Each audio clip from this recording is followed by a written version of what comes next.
Good evening. Good evening, ladies and gentlemen. And now we think we're on. How's that? Good evening, ladies and gentlemen, and welcome to the Bloomington Center for Performing Arts. I'm Dan Brady, the mayor of Bloomington, and I have the distinct pleasure of sharing the stage for the time being with Mayor Susan of Normal areas in just a minute. This is the third set related forums to help the Bloomington City government shape policy on data centers. Our first two public forums occurred here May 6th of this year, one at 2 p.m. and one at 4 p.m. Tonight's forum will be centered on education. Education regarding data centers from hundreds of questions that have been sent in earlier and will be shared tonight with our panelists who will attempt to answer and share their insight. Next, it's my pleasure to introduce from Normal, our Mayor Christus.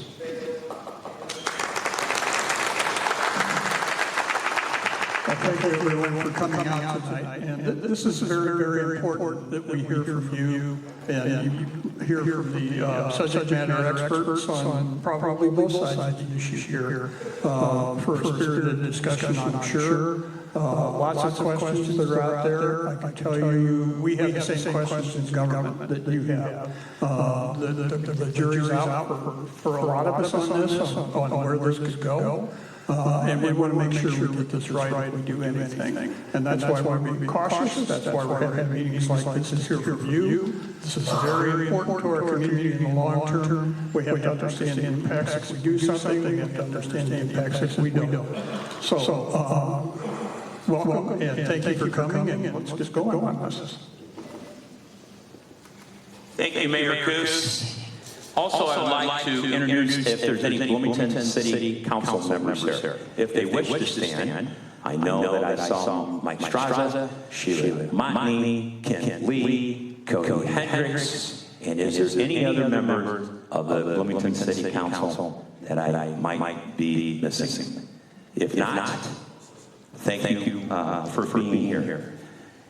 Thank you to all from the City of Bloomington as well, and the Town of Normal, who have made tonight's forum possible. It's anticipated that the forum will end by 8 p.m. and include a brief intermission when our moderator decides that time. If for any other reason tonight's forum ends earlier, the next two hearings in Bloomington regarding data centers is planned for October the 1st and November 5th. Both will be planning commission hearings and will begin at 4 p.m. with the location yet to be determined. At this time, it is my pleasure to introduce our moderator tonight. And our moderator tonight is Susan Saunders. Susan has been an advocate and a voice for many throughout the Bloomington Normal community on many issues, and truly is a pillar of this community. Please welcome our moderator tonight, Susan Saunders.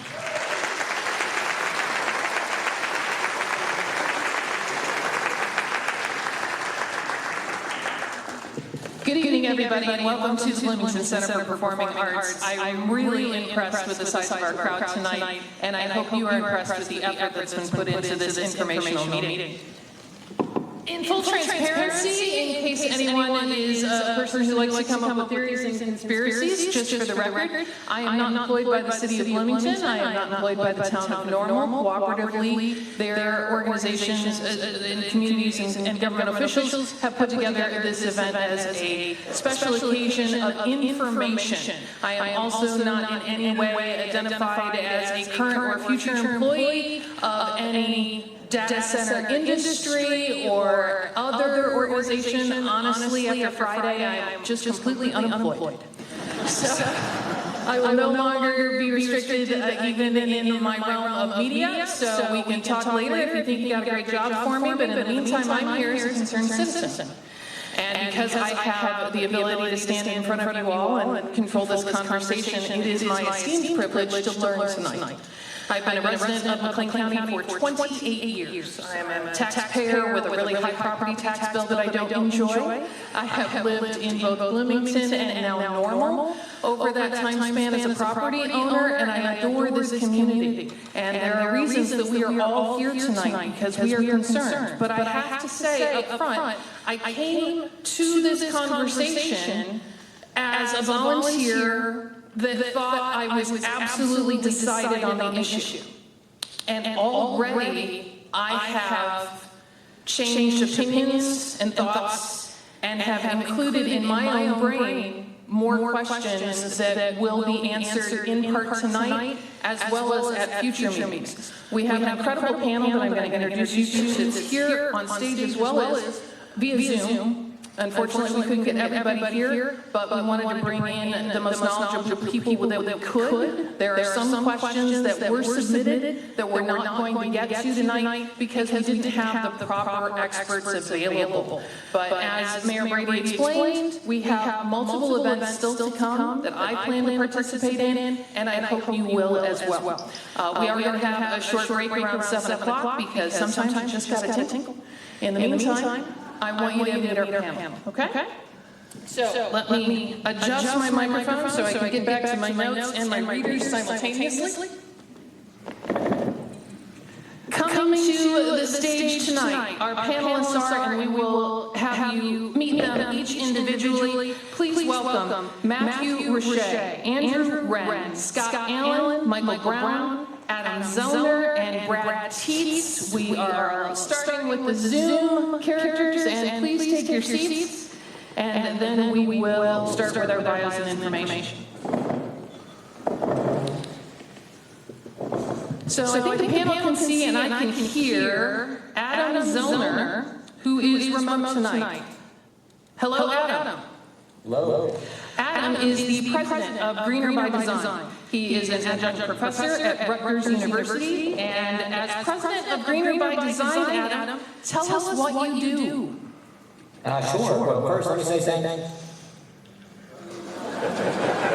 Of course, to you, Susan, for moderating, fellow panelists, and to the audience for taking the time out in the summertime to come out. As it's both an interesting and important conversation. And so Greener by Design, let me give you a little background on how I get specific to the data center world, because I think that's the topic of the day. And so many years ago, I started out working in the state legislature here as the chief of staff for 3 legislators, and it began with environmental policy, what we used to call brownfields back in the day. Environmental cleanup, New Jersey had plenty of those, let me tell you.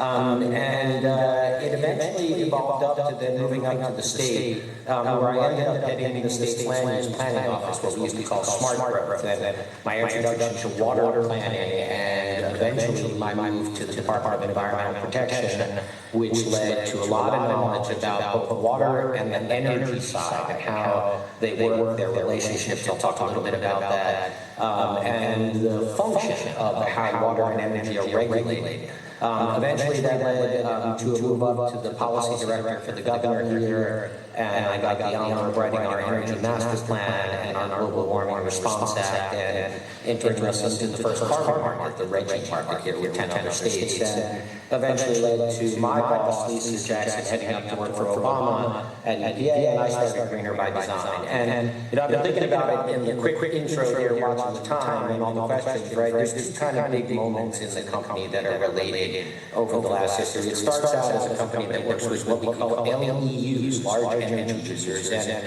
back in the day, I say to the creepy boys, it was the hospitals, it was refrigerated warehouses. There was a data center or 2 we worked from Raw Hill, and they were digitizing books, and they were the largest in the country at 14 megawatts, which today is considered incredibly small, as I'm sure folks know.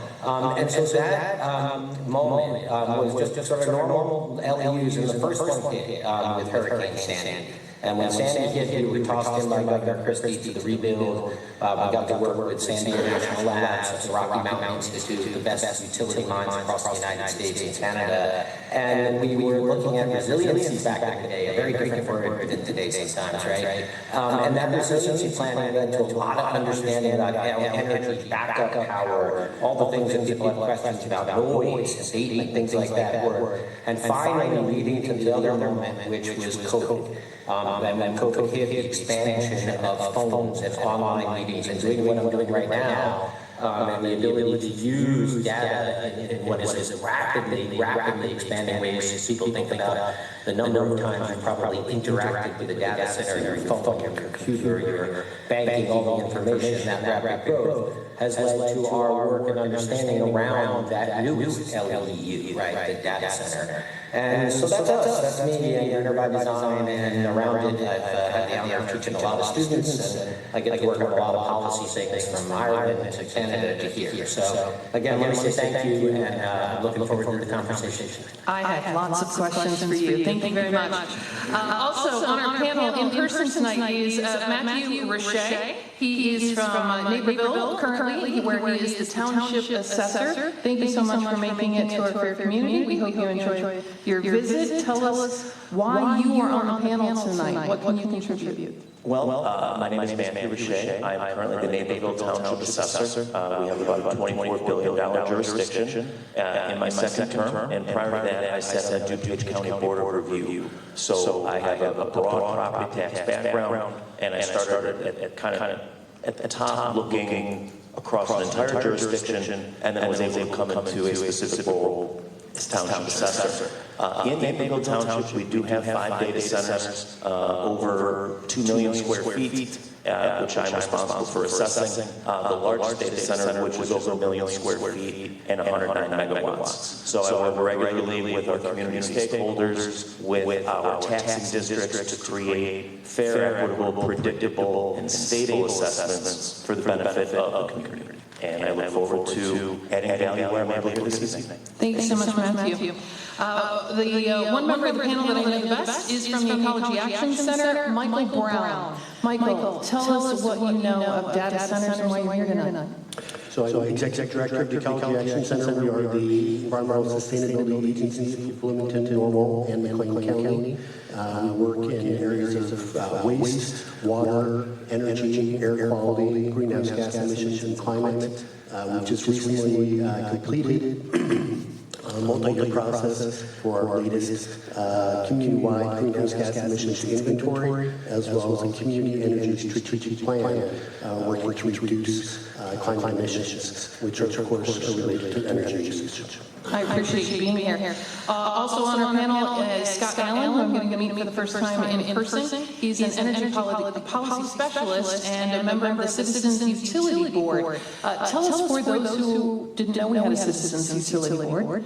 Oh, do we not have a microphone for you? Just a second. I just realized right next to you we're missing one. You guys are going to share. Oh, I didn't realize that. We'll figure it all out, don't you worry. But for those who don't understand what a Citizens Utility Board is, would you mind giving a short explanation? Sure. Yeah, Citizens Utility Board is, we're a ratepayer advocate, utility ratepayer advocate. So our organization started when the General Assembly passed the CUP Act of 1983 and said that we need a set of people who will advocate for ratepayers to keep prices low, energy efficient, all of that stuff. And that's what we do in front of the Illinois Commerce Commission, the utility regulator, in front of the General Assembly, and in the courts. Thank you very much. I'm sorry, Andrew, next to you, all of a sudden I realized did not have a microphone, and I realized, what are we going to do?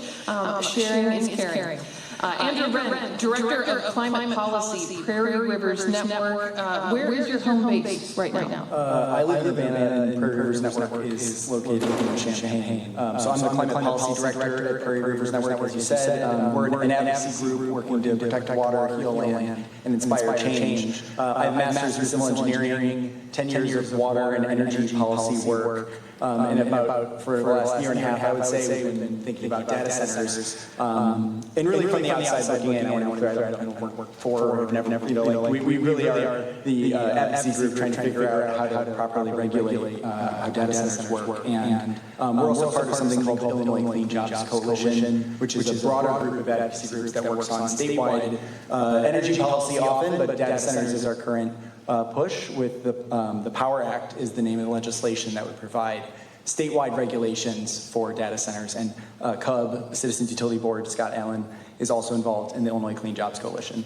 I'm also on the Champaign County Task Force, which was created to update our ordinance to deal with large data centers in Champaign County. So working with it at the county level, which is obviously different than the cities, but that's some of the background I have on working on data centers. And I just want to say, scale is really critical here. So you're going to hear people talk about megawatts, kilowatts. And just so for your thought process, a kilowatt is about what a home uses on average. Like if you plugged a home into the grid, it would draw a kilowatt on average. And a megawatt is 1,000 kilowatts. And so when we talk about, a data center that is 1,000 megawatts, that's 1 million homes of energy usage. And that's what's really unique about this moment, is how large data centers that are coming are. There's one in Joliet that's proposed, and maybe now not going to happen, but it was going to be 1,800 megawatts. So that's almost 2 million homes worth of energy, and comparable to half of all of Chicago.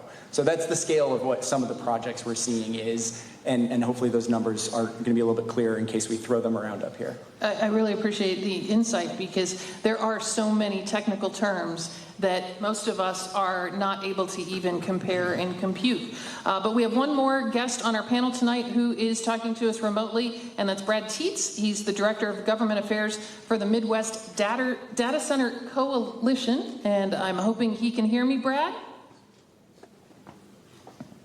I can, yes. Can you hear me okay? Yes, absolutely. I can't see you, but we can talk. I'm a radio professional. I don't need this. Don't need to see you. And my apologies. I was traveling. My travel plans changed. I have to be out in Indianapolis tonight, and got stuck in some storms and had planned to be on camera, but I will be here shortly. So thank you for your patience and indulging me on that. But yes, my name is Brad Tietz. I am the Director of Government Affairs for the Midwest for the Data Center Coalition. The Data Center Coalition is the national membership association for the data center industry. So as you might imagine, it's been an interesting time for us over the last year and a half. But I joined about 10 months ago. I've been working with the industry in Illinois, though, for about 10 to 12 years across various roles. I was on legislative staff in Springfield. I was the Director of Legislative Affairs for the Illinois Department of Commerce and Economic Opportunity, where I worked on a lot of data center issues, and then moved over to the Chicagoland Chamber of Commerce. I was their Vice President of Government Relations and Strategy for several years, and then recently, like I said, joined the Data Center Coalition. So about 17 years of experience in and around Illinois government and policy.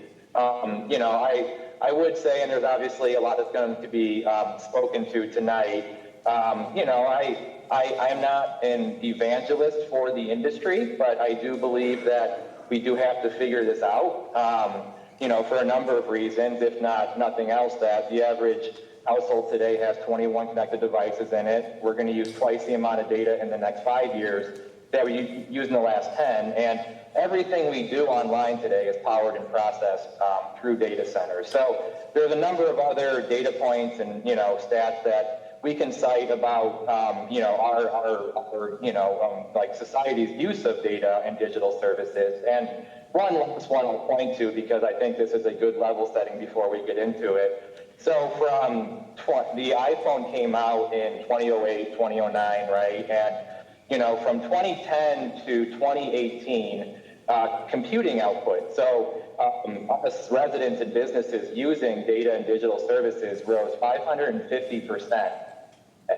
Energy consumption, though, from data centers only rose 6% during that period. So, as we as a society were using more and more data and digital services, the industry was getting more and more efficient. But with the growth in obviously artificial intelligence and then cloud computing, which is going to remain the predominant workload in data centers for the next 10 years likely, we've become much more in the forefront. And obviously this is a national conversation now, and we're trying to figure out, as an industry, how to make this work for the industry, but more importantly, the community. So I really do thank you for the ability to participate in today's conversation. Again, I'm sorry I can't be there in person, but looking forward to the conversation. We're only giving you special permission because you are a graduate of Illinois Wesleyan University, so you're getting bonus points. Go Titans, yes.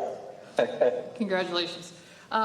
This is one of the first points, and Brad actually mentioned about the common uses of data centers that I even didn't realize. I had this vision in my head that if we could all just stop using AI, like my incredibly airbrushed picture that kept showing on the slides earlier. If I wasn't using AI, could I reduce the need for data centers in the world? Only to find out that we already do have small-sized but very efficient data centers that exist in Bloomington Normal area. Every time that we open up Netflix, every time that I go to Google to find out how to spell something, because that's just not my talent, all of these things are going in and out through cloud servers instead of home-based servers of the past. And if you've ever saved things to the cloud and been real excited to find out how your OneDrive worked in Microsoft 365, we've all wondered, where is the cloud? Now we know. We're talking about physical structures of computing power that we need to have to be able to continue to use these devices at even our current levels, let alone the more advanced levels and possibilities. But there are so many questions that you have come into tonight. I want to get to those directly. One more reminder that if there is a question that you would like to add into an additional forum, there's paper at the back of the auditorium for you to be able to add those questions in, because this is not the end of the conversation. Tonight is just the beginning with experts, and I don't want to skip over using them any longer. So let's start out with energy questions. First off, I am going to look to Mr. Allen. Scott Allen, first question, how much energy consumption is required, and how much does that compare with other users? A lot. I won't stop there. I think it's more helpful to. It's not really apt to compare a hyperscale data center to any other single user. Like we wouldn't want to compare it to Rivian, for example. We want to compare it to the size of larger cities. So just to give you, Andrew mentioned a couple of things to help you keep in mind some scale, but in 2024, according to the U.S. Energy Information Administration, the load of the state of Illinois, the electricity that we required in Illinois, was about 15.2 gigawatts of energy. The two largest data centers that I'm aware of that have been approved at the local level, that made it through the zoning process, are each 1.8 gigawatts. So you combine those, and that's about a fifth of the energy that the state of Illinois needed to use in 2024.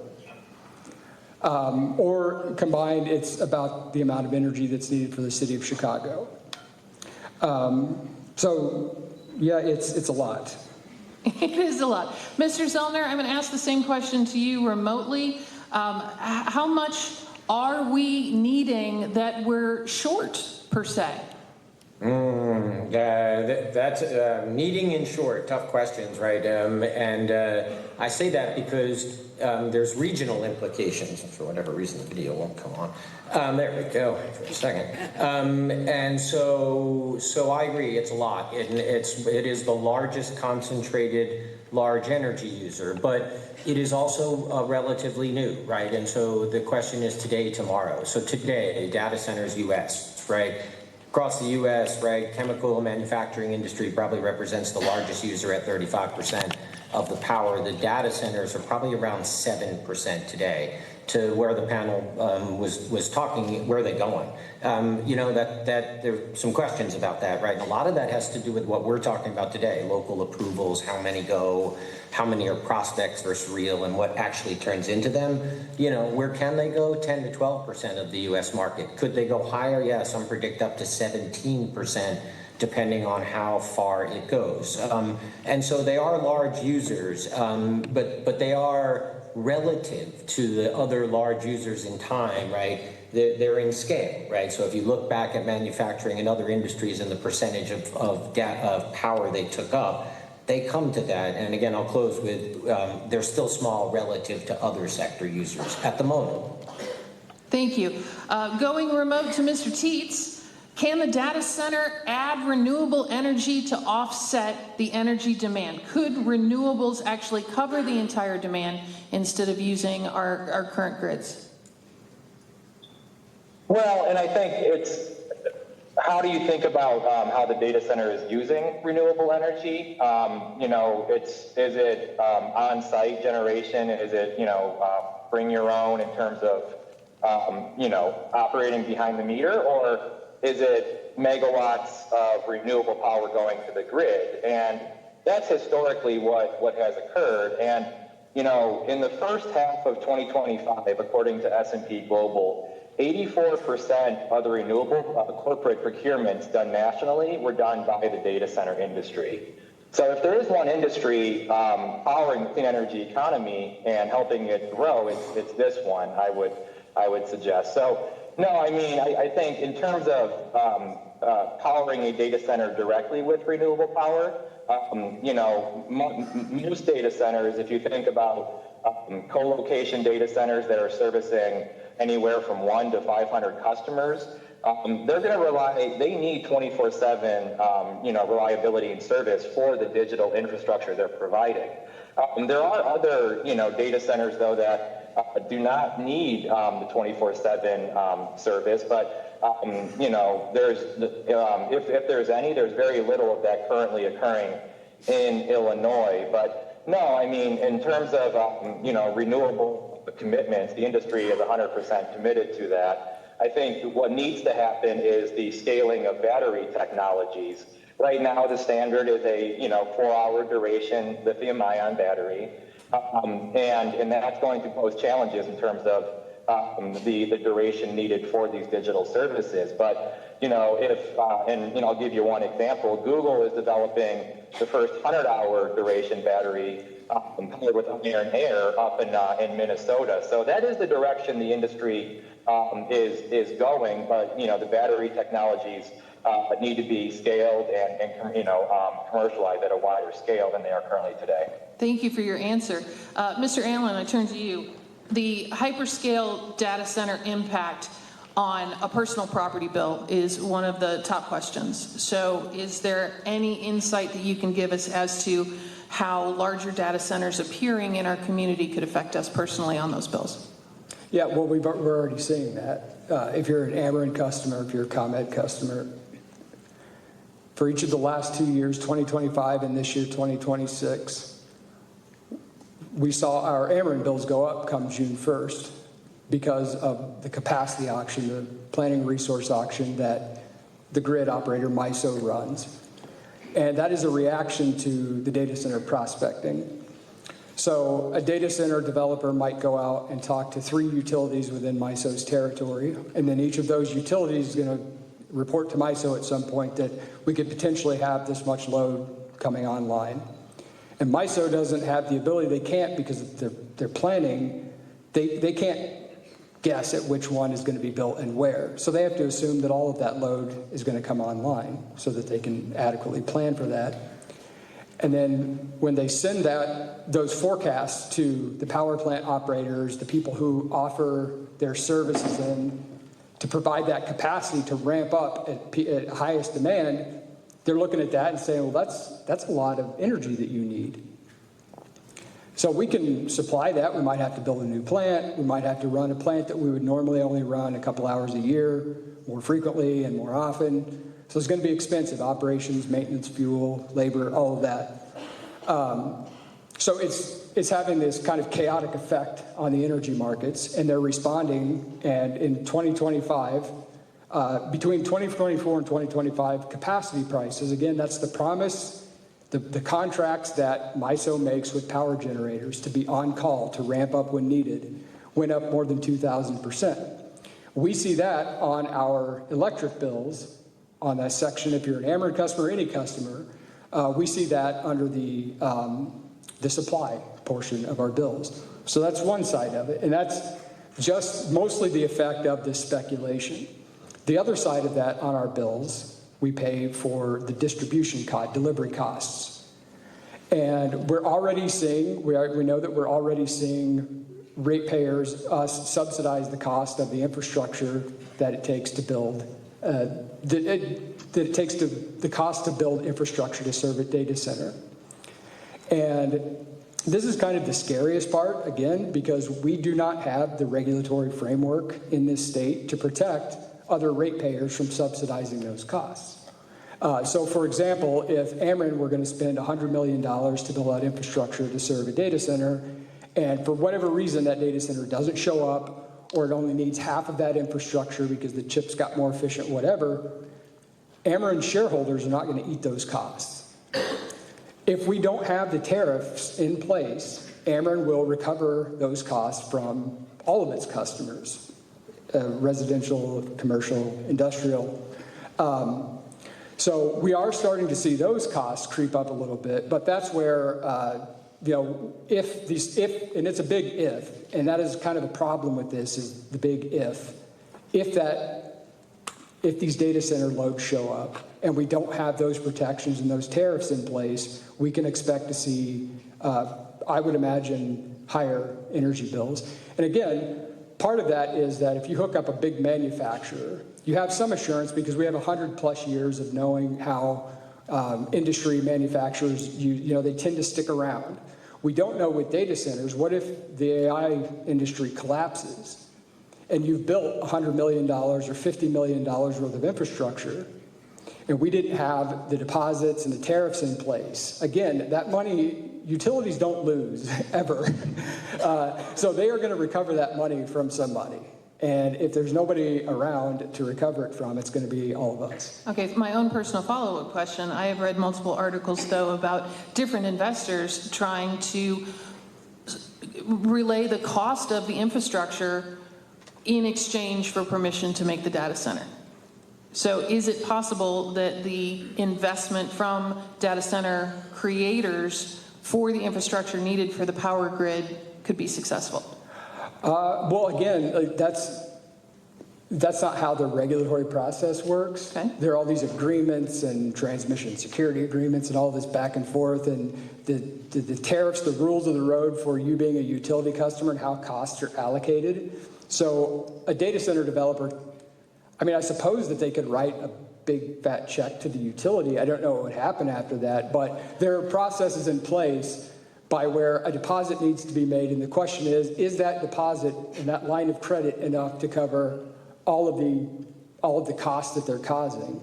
In the case of what we saw in Joliet most recently, the data center developer offered $1 in a line of credit, which caused ComEd to say, you're out of here then. So, they could promise that this is not the way that our regulatory process is set up. Thank you very much. Yes, Andrew. I did want to go back to the renewables question. It's worth saying that data centers are driving huge investment in gas and fossil fuels, right? If we don't do anything right now, we're looking at a far less carbon-free future because we have to generate a ton more energy, and data centers are going to be powered by gas. And the claim that Google is powering some of their data centers by renewable might be true, but they're also paying for carbon capture and sequestration at a new gas plant in Decatur, and that's not a clean technology. So, I think I didn't want to let data centers are driving the renewable revolution is not necessarily true by itself, and we need state policy to ensure that actually happens. Things like bring your own new clean energy, which is one of the things that we propose in the Power Act. Mr. Brown, I didn't want to leave you out of the conversation. I just hadn't gotten to your expertise yet, but in the conversation of renewables that I've had with you many times, do you see any potential in the future so far with new aspects of science and technology that could be positive? I mean, I think we just have to. I mean, whether it is, expansion of renewables with battery storage so that we have, adequate capacity, just looking here locally, per our most recent greenhouse gas emissions inventory, our total energy usage for McLean County as a whole is about 200 megawatts. And that's remarkably similar to the very possible capacity of a single hyperscale data center. And so for us to go and have here or elsewhere, suddenly double our energy consumption and therefore likely double our emissions contributions, and then imagine that happening, across the state, across the MISO region, is really going to be problematic in order to meet emissions reduction efforts nationwide, not just locally. Also to point out on all this, I think this is going to come up with multiple people, but the Illinois Resource Adequacy Study that was released by the Illinois EPA, Illinois Commerce Commission, and the Illinois Power Agency in December 2025, spoke to this issue in detail. It's a very valuable report giving us a lot of data on this and saying that essentially, we are currently meeting our resource needs for Illinois, which is within the MISO grid region. However, looking forward as short as just 5 short years due to the driving growth, the growth of data centers as a driving force, that we may already be seeing capacity shortfalls, definitely into the 2030s. And of course, then with that comes, price hikes, which we may already be seeing, as Scott was mentioning. Just there is already a strong correlation, not necessarily causation, but between the growth of data centers in the MISO region that's closely correlated with spikes we've already seen in the past few years for Ameren Illinois customers. I'm coming back to you in a moment. For anyone that may be watching this in replay after it is published on YouTube starting tomorrow, and you'll be able to find those links on the Bloomington government website, bloomingtonil.gov, and also links from the town of Normal. If you are watching from another community, because our conversations tonight are being watched and listened to far beyond just the residents of McLean County, which I appreciate. I know we also have guests in the audience from other communities that are here to learn, and we welcome you. We had a terrifically horrific storm on the 13th of August, which caused power outages, tree damage, and devastation to a lot of community members who were reliant on generators if they were privileged to have one, but otherwise were in an emergency situation. So I look back to you, Mr. Brown. What types of generators could possibly help us during power outages like that? Are there impacts that we need to be concerned about? Because without data, then there's emergency information that's not being transmitted. Of course, yeah. So the data centers are designed to have complete backup so that they are running 24/7. I think, the choices for backup range from, diesel to natural gas generators to possible battery backup. If we do take our recent storm as an example, and yeah, I myself was without power for 48 hours. People I know were without power for longer. So say that data center was running on a backup generator for that period. So first and foremost, a battery backup in my mind would be the ideal. There's no emissions, no local air quality emissions, no significant noise pollution from that. And so that would be ideal, and yet that is by far the most expensive technology. Second to that, natural gas generators do exist. They do have some air quality emissions in terms of nitrogen oxides, as well as some carbon monoxide and carbon dioxide greenhouse gas emissions. But then we look at diesel generators, which are actually the most common technology used, and they're actually by far the dirtiest in terms of how much carbon dioxide as well as the carbon monoxide putting out. In any case, all this additional, the greenhouse gas emissions as well as the air quality emissions, including sulfur dioxides and nitrogen oxides, are then contributing further to poor air quality in our community. And so we've had a local air quality monitoring program here running for the past 3 years, based on the fact that we know historically there has been some issues with ozone pollution in our community. We've never reached the point of being what's called non-attainment, essentially in violation of air quality standards. And yet we've come close in the past. And so it's been something we've been watching, and we built this program to better monitor it, especially in our environmental justice neighborhoods in the community. And we do see there are occasional ozone spikes, and this comes from a combination of sunlight, sulfur dioxide, and nitrogen oxides combined to make this ground level ozone, which is very detrimental to respiratory health. And so if we're going to be adding to that in our community, I really don't feel that that's something we can afford, both for the public health impacts, but as well as the ramifications of non-attainment that come with impacts federal transportation funding, mandatory vehicles emissions testing, and just a lot of other negative impacts. Mr. Allen, I've now learned the term Battery Energy Storage Systems, the acronym BESS. If we see a BESS being installed in our community, is that a notification to the rest of us that a data center is coming? Not that I'm aware of, no. Whether or not we have data centers, we can expect battery energy storage or any various types of energy storage. And there are dozens and dozens across the state in MISO's study queue. So I'm not aware of any correlation there. I could imagine, and I'm just kind of a semi-educated guess on this, but if I were a developer scouting a site and I see that this is there's already a battery project built here, or it's one in the study queue here, that might mean that there's more infrastructure, and one of the things that a data center probably wants and the utility is looking for is a robust infrastructure. So that could be an indication, but as far as I know, there's no correlation between the two. Thank you very much. Mr. Teets, are Ameren and Corn Belt involved in the planning of a data center? I know certainly Ameren is. I can't speak to Corn Belt. It's our electric cooperative in the area, so they're not brought into the early parts of the conversation?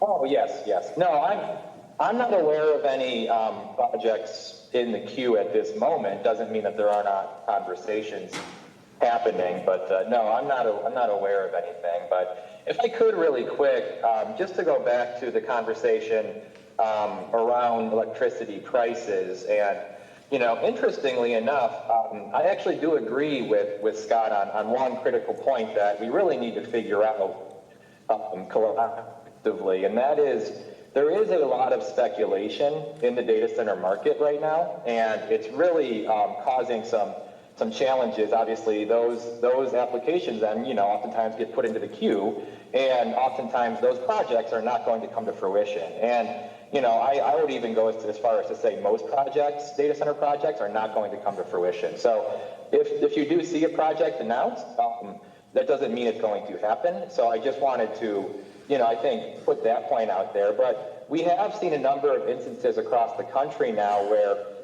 at least on the distribution side, data centers are helping alleviate cost pressures on other ratepayers. So this has happened in Indiana, Michigan, Pennsylvania, California, Georgia, and that's because the data centers are taking on a greater fixed cost of the cost for the infrastructure, the wires and the poles and all those things, for that we all kind of share as ratepayers. So I did want to just flag that. And the last point here is on the issue of ensuring that other ratepayers are not impacted by data centers. The industry is 100% committed to ensuring that is the case. Historically, there has been no evidence that we have caused increases in rates, except for, and studies show this, the PJM being an outlier. I think what needs to happen moving forward is utilities adopt these large load tariffs like Scott was talking about. ComEd has one in place. It's being looked at now at the ICC. But Ameren recently filed for one, and there's going to be in there provisions that if that project does not come to fruition, there's certain percentages that company is committing to, even if it does not come to fruition. So 85% of those costs, with the remainder of the infrastructure then being shared or used by other ratepayers, because there is some kind of beneficial use there. So I just wanted to go back to that point and flag some of the things that we are seeing on the ground across the country. Could I say that Yes. for the ComEd tariff that was approved, the Commerce Commission also acknowledged that it was inadequate. And sent ComEd back, they opened up another proceeding to make it more adequate. So we'll see what we get out of that by the end of the year. But I mean, our position on that and the Commerce Commission's position on that was that it's not adequate as is to protect ratepayers. Go ahead. Yeah, and I would add. Hold on, Okay, Mr. sorry. Tietz. I'm sorry. We're going to Andrew Wren, Yeah. Director of Climate Policy.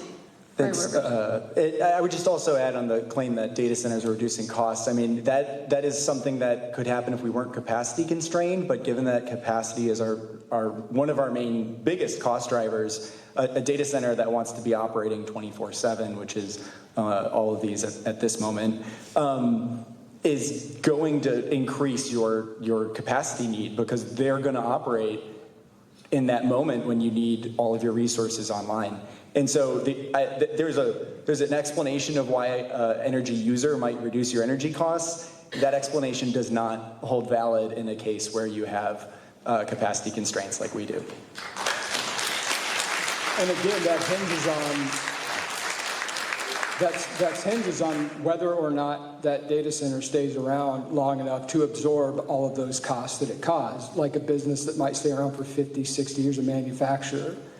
Over time, yes, they probably could pay out all of those costs they caused. But again, part of our concern with the stranded assets and the speculation is that we need more assurances before we interconnect these, that over enough time, you have to give it enough time to drive those rates down, and you have to have a specific set of kind of demand response conditions in place that I don't think that we currently have in Illinois.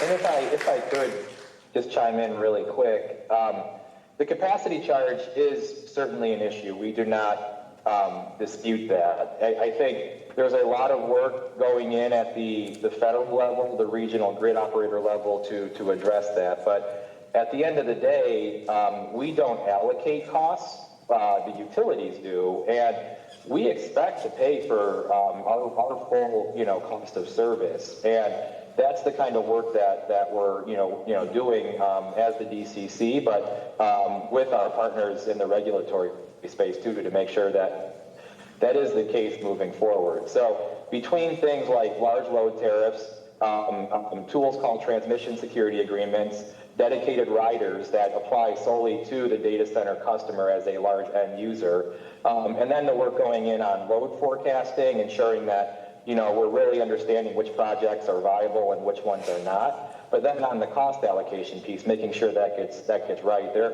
is a lot of work going into this, so I just wanted to put that out there for the record. Okay.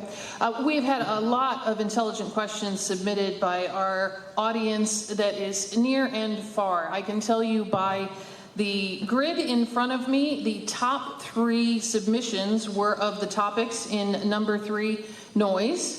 Number 2, energy use, and more questions for the topic of water use were submitted than any other. And so we're going to move on to questions about water. And I'm going to start with you, Mr. Zellner. I need you to explain the different types of systems so we can understand closed loop versus evaporative or any other term that we need to know. Yeah, sure. Yeah, and just, water, as we closed out the energy thing, I will, for the audience purposes, the whole word capacity that keeps getting used, right? Folks ought to think about rush hour, because what everybody is talking about is that we still have rush hour in the energy world, and everybody's up at rush hour, and that's the constraint. And so just, in the world of focus on solutions, that rush hour is a 4-hour problem, not searching for a 24-hour solution, but a 4-hour solution.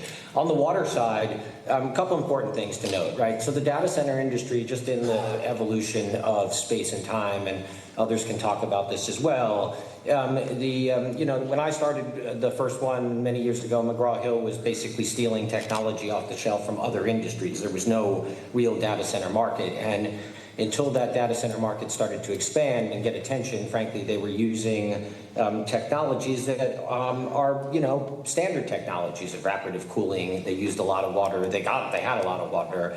And frankly, there was not standard issues. Over time, what has happened is two things. One, power and water equal money. And so anytime the data center can reduce costs, reduce overhead, increase efficiency, they're going to do that because that's just an economic decision. But the reality of what's happened is before the political debate started, the spread of the data center had found its way to Arizona and Utah and other water, not good places, right? Places that are very challenged for water. And water rights mean a lot. If you've ever been out in those places, that's a significant, serious conversation. So fast forward, what's the difference, right? We used to use sloppy technologies in the data center world. Now today, how do they do it? We have gotten, and when I say we, it's the technology people, not them, right? The technology folks have gotten better. They now use closed loop systems, and just like it sounds, effectively, we are moving the water closer to the chip. We are separating it to absorb heat, and we're closing the loop, right? So you fill it up over time, and you close it, and then it remains closed until such time that it needs a top off sort of once a year. And so to those technologies, that evolution of that technology, you'll hear immersive technologies, people wanting to put them underwater, people wanting to put them in space. There's all sorts of strange things out there, but the reality of today is the water conversation has been greatly attacked and taken on pretty well. And I now have seen closed loop systems that are 100% gray water use. They are trucked in and they are treated based on trucked out. So they're not even really attached except for sort of domestic use. And so let me stop there. That's the evolution. We've gone from sort of standard technologies to closed loop technologies that allow us to effectively create a radiator-like condition where cooling happens in a closed loop, just like your car does.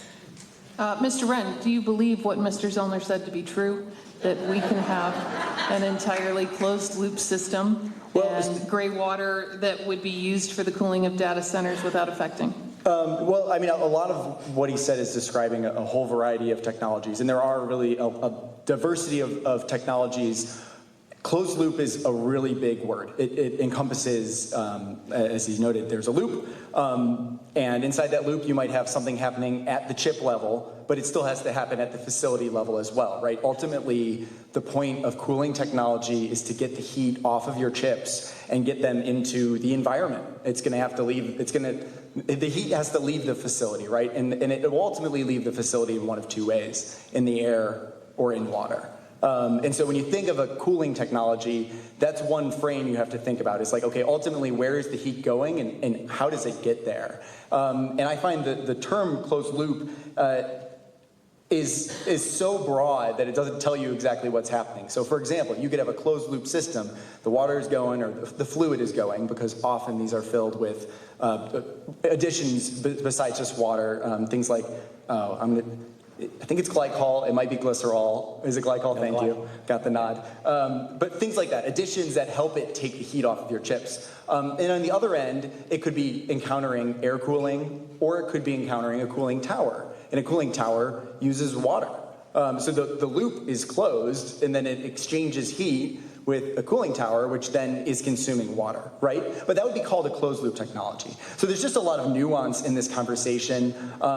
For folks who might want to Google, the Alliance for Water Efficiency has an excellent report on this and some really excellent slides that I think are, not simple, but pretty simple, that you might take a look at to kind of understand the different things that go into cooling technology. But ultimately, the details really matter here, and how the exact details of what technology they're using, how they're getting the heat out of the system, are things that you really need to hear about for each data center to be able to answer the question and to be able to understand the scale of water use from a particular data center. Thank you very much. Is that similar to as a nuclear power plant in the water cooling system? I think it could be, yes. I have not been close enough to really know the answer. Neither have I. I've been scared. Okay. I kid. But we're talking about building more nuclear power plants and the fact of trying to power data centers. And it's already a situation where we have the Clinton nuclear power plant licensing its power for technology. But Mr. Brown, I am worried about groundwater pollution. What do you believe a data center could or could not do to groundwater? So, yeah, to step back to the cooling and especially the closed loop cooling. So, as Andrew mentioned, some of the additions to the water. So there can be, biocides, corrosion inhibitors, even PFAS as part of these systems. I don't believe any of these are, legally allowed to be discharged to groundwater or surface water. And yet we do need to be cognizant of just the reality of spills, leaks, improper storage, and so that the eventuality of contamination from these sources. We also just have to think about these as, essentially industrial sites. And so we got likely diesel backup generators, so we have diesel stored on site. We have natural gas. We have landscaping chemicals, pesticides, fertilizers, battery systems. We have coolants, glycols in the chillers and the HVAC system. So just there is a lot of different chemicals on site that do require a lot of proper handling to make sure that yes, these don't get into A, our stormwater, or B, directly into groundwater supplies. So, Mr. Zillner, that brings me back to you then. How then is the water from a closed loop system disposed of, and how frequently? Again, I agree with everything that's been said. It depends on the design of the system and sort of back to where everybody's going, right? How do we solve, right? To me, as you force best available technology to come away with exactly those things, right? One, the definition of that closed loop system. Two, in the glycol world, right, there is food grade, right? There are different definitions of even that. You want to be on the food grade side of that, no doubt, for purposes that was just described, right? You do not want to have sort of any environmental water condition. And then three, to how do in many cases, right, again, these systems are now closed and the water is trucked in to avoid any potable water to the data center side. Just be careful, because there are, there will be employees and there are regulations in the state about potable water and employees. But the data center has to be restricted from that potable source, right? And how do they do it? They truck in, and they usually bring in 2 to 3 trucks a day over so many days, depending on how big the system is they're charging. And then they have counter trucks that pick up on the top off once a year. Those trucks go to what are heavy industrial processing sites. And I would agree with what everyone said. These are industrial sites, right? They are considered industrial sites, and no different than other industrial sites. They do have industrial operations. Thank you very much. Before I move out of the water conversation, I will just ask, is there anybody on the panel that has another point they would like to bring up about water before we move on to noise? If I could go, I just want to offer just some perspective. One of the tensions that we're really concerned about, similar to the energy side, isn't just how much water does the data center use, it's how much water does it use during a peak moment when we are experiencing water stress as a region, right? And we had a drought through, and now it feels weird talking about a drought now because we got flooded on, but this is what actually climate change is predicting. We are going to see, it's going to be, we're in drought, and then bam, we get nailed, and then we're in drought again, and then bam, we get nailed. So this is what's coming. But we were in a big drought throughout 2025, and so we are starting to see water stress in various parts of the state. And again, this is why I say on the water side, a lot of the details matter, because if the data center isn't just trucking in water, if they are dependent on the local water source, what is that local water source? How secure is it? How much can it handle another large water off-taker? And there are going to be times when the answer is yes, and there's going to be times when the answer is no. And unfortunately in Illinois, we don't have a lot of good water law and not great water tracking. There isn't a reporting scheme that's enforceable. So we have a reporting scheme. If you pump enough water out of the ground, you've got to report, but there's no enforcement. So if you don't report, then they say please, and then that's the State Water Survey is responsible for that, and nobody gave them a hammer, so they can't get the data. And so Illinois has some unique vulnerabilities on the water law side, and so when I think about, okay, what about a data center that is connecting to a community water supply that it's drawing from, maybe they're not trucking in that water, and then how much of that community water supply are they using? Are they guaranteed that much water? Those sorts of questions start to run through my head. And then you have that peak, getting back to that peak moment, the drought's here, and everybody's stressed, everybody's competing for water, and our law is really not good at resolving, our water law is really not really existent for resolving what is the best way to allocate our limited resources. So just a lot of gaps that I think are fairly Illinois unique. And then the last point, sorry if I'm stealing anybody else's point, but offsite water usage is huge. So we're talking about the energy numbers. Most of that energy, or a good portion of that energy, is coming from thermoelectric power plants. So I use the word there. Coal, gas, nuclear power are all water cooled. And they are our largest water users, largest consumers right now, so or one of the largest in the state at least. So if your data center is getting powered by 50% fossil power plants, and those power plants are also consuming water, and you've added a whole power plant worth of demand, right? That Joliet data center that we've talked about a few times, that is 1,800 megawatts. That's a coal-fired power plant. That's a coal-fired power plant by itself, which has water usages. So the water usage gets magnified in a lot of offsite ways. Now that's maybe not for the community to worry about because it's offsite, meaning it's coming from some other community's water supply. But it is an impact that is important, and one of the reasons why we are fighting for statewide water policy that can look at a broader perspective and ensure that our water resources are protected systematically. And that's a very important point to make. Thank you. One of the concerns I have as a citizen is that we could make policy and we could make progress in how we feel in McLean County, but our neighbors could make different decisions based on different needs that affect our same water supplies and our same waters. Yes, Mr. Brown. If I can build upon that and draw a parallel, so in the absence of statewide water policy that provides that, much like the Illinois Resource Adequacy Study tells us, informs us greatly, about our energy resources, especially as demand continues to grow. What we need here locally for the Mahomet Aquifer and for our lakes, Bloomington and Evergreen, is a water resource adequacy study before, yes, anything is considered. Thank you very much.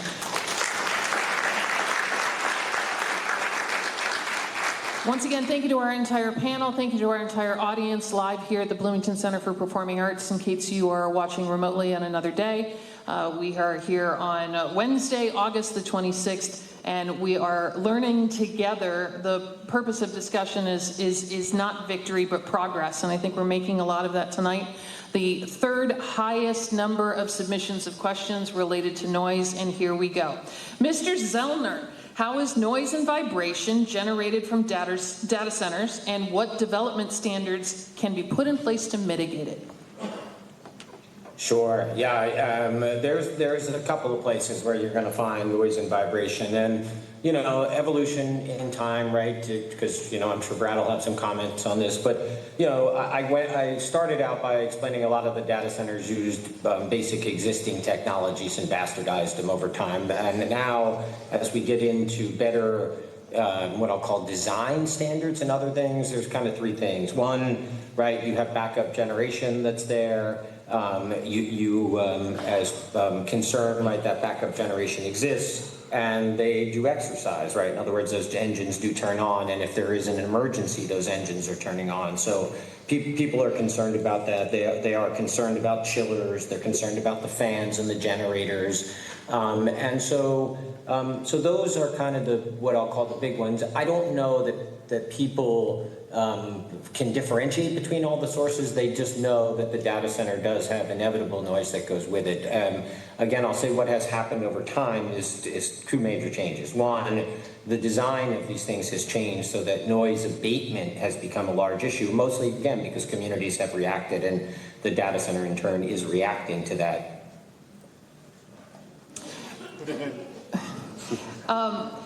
The noise and vibration caused by data centers over time, as you spoke of that, is there any measurement as to the distance of a vibration being felt for neighborhoods or other communities surrounding a center? I think we've come to a stall. I will then throw that question to the panel, and Matthew, I have not forgotten about you. I have pages of questions for you still to come later on when we get into economics. But when it comes to vibrations, is anybody here currently that doesn't have You need to look frozen- at that pretty carefully, and obviously you need to. Mr. Zellner, I'm sorry to interrupt, but we had lost you. Data center to be able to do in presenting its acoustic studies and the tests that it should do into the future. So let me stop there. Those are the culprits, and it's usually measured by a decibel to the property line, which does have different definitions depending on where you are. I'm terribly sorry, Mr. Zellner. We heard none of what you said because unfortunately you were frozen. So I apologize. We are going to try and repeat the question because I'm not sure. Wave your hand at me if you are able. All right, Mr. Zellner, I'm going to put you on pause and we will come back to you. Mr. Brown, air quality issues around the data center. Is there any way to make it better if it's a problem? So if I can actually address the noise just anecdotally, that previous question. So having performed a field trip up to Aurora and visited, some of the existing data centers there, one of them, and I forget the name, but it does have a walking path right by it. So from that walking path, my personal experience with a handheld sound device, I did measure 95 decibels of volume at 200 feet away from the data center. There was a neighborhood on the adjacent side of that trail. Could you feel vibration? I can't say. I'm not that sensitive. It's the hocus. Sometimes you can't feel the ground. Is there anyone on the panel that has had an experience with vibration or with noise? Mr. Teets, I know you're remote. I don't want to leave you out. Okay, fair.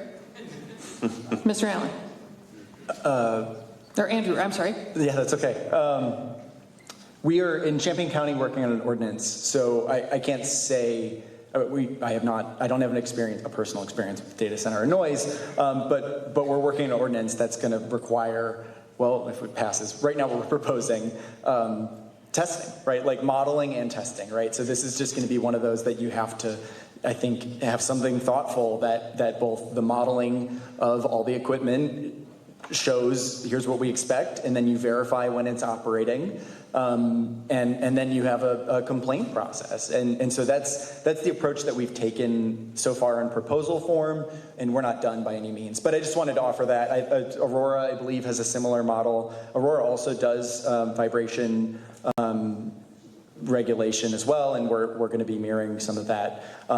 So I think it can be regulated in some ways, but that doesn't mean that in 2 years the data center isn't making noise in a way that's bothering somebody, and hopefully they report it and it gets fixed. But that's regulation, that's process stuff. So it can get I appreciate your transparency. I grew up near railroad tracks and felt the vibration every time they came through, and I'm sure no one tested for that before they built the railroad tracks. And as the railroad tracks got older, I was woken every time they came through. It is true. All right, air quality, stormwater management. Here's a question I'll just check. Mr. Zellner, do we have you back? We're back. Hello. Yep. I'm terribly sorry we lost you. I'm sure you said intelligent things, but I have a new question for you. Yes. Light pollution. These centers operate 24/7, 365. Are there unique lighting requirements that need to be considered, and is that something we could mitigate?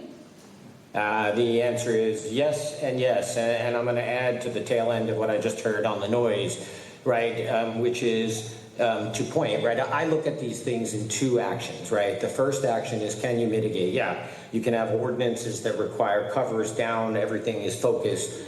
You don't have to have 8760 lighting in the back, only security lighting that can be tied to motion detection for their...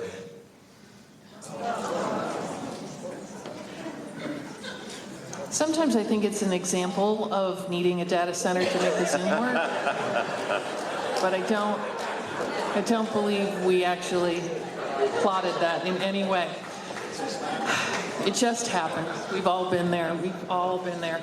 I will, for the moment, move on, and then we'll come back to the lighting question if we can regain Mr. Zellner. Mr. Brown, how can we, in your opinion, control heat islands and make sure that they don't exist? This is a term I had not heard before you introduced me to it. So if you could start out by explaining. Best practices all around that help Mr. Zellner's folks back. do that. I believe you have to go more than the ordinance. You have. Terribly sorry, Mr. Zellner. Once again, we're going to have a very lovely do-over. We lost you. We were talking about light mitigation, so I do want to give you a chance to finish your answer. Is there a way that you can see lighting being less of a problem? He's frozen. Okay. Does anybody on the panel want to talk about lighting? No. So I'm going to go. I think that we definitely should be doing, like good neighbor light, dark sky recommendations for, for the interest of wildlife and neighbors. That those things should be standard across every, and that's like all industry, right? Like that one is an easy, like lights are light pollution is a problem. This one doesn't feel very unique to the data center. This is like we should be enforcing it everywhere. And if the data centers have as much money as they claim, they could do a really good job with their lighting and be great to not have a bunch of light pollution. Very clear statement.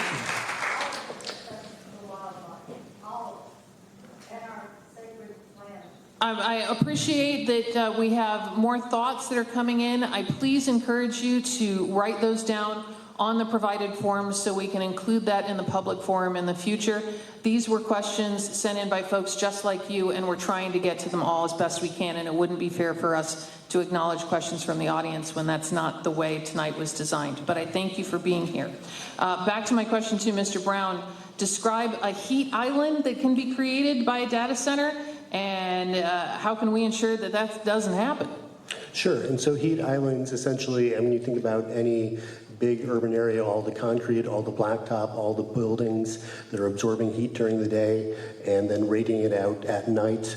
And this does artificially inflate, the temperature in those areas. And especially when we look at extreme heat events, the intense heat of urban centers can lead to, public health issues and such. So yeah, data centers, there is some research on this. I think there needs to be more. It's not, entirely conclusive yet. But one recent study from March 2026 of this year called the Data Heat Island Effect, Quantifying the Impact of AI Data Centers in a Warming World. This was done at the University of Cambridge in the UK. Saw that in analyzing the average land surface temperatures at data center locations from 2004 to 2024, following the start of their operations.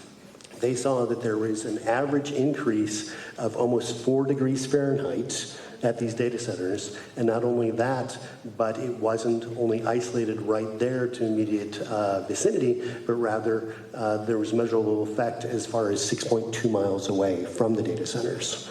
So there is heat being generated. The heat needs to go somewhere. And we've talked about, the cooling system already. That heat needs to go somewhere.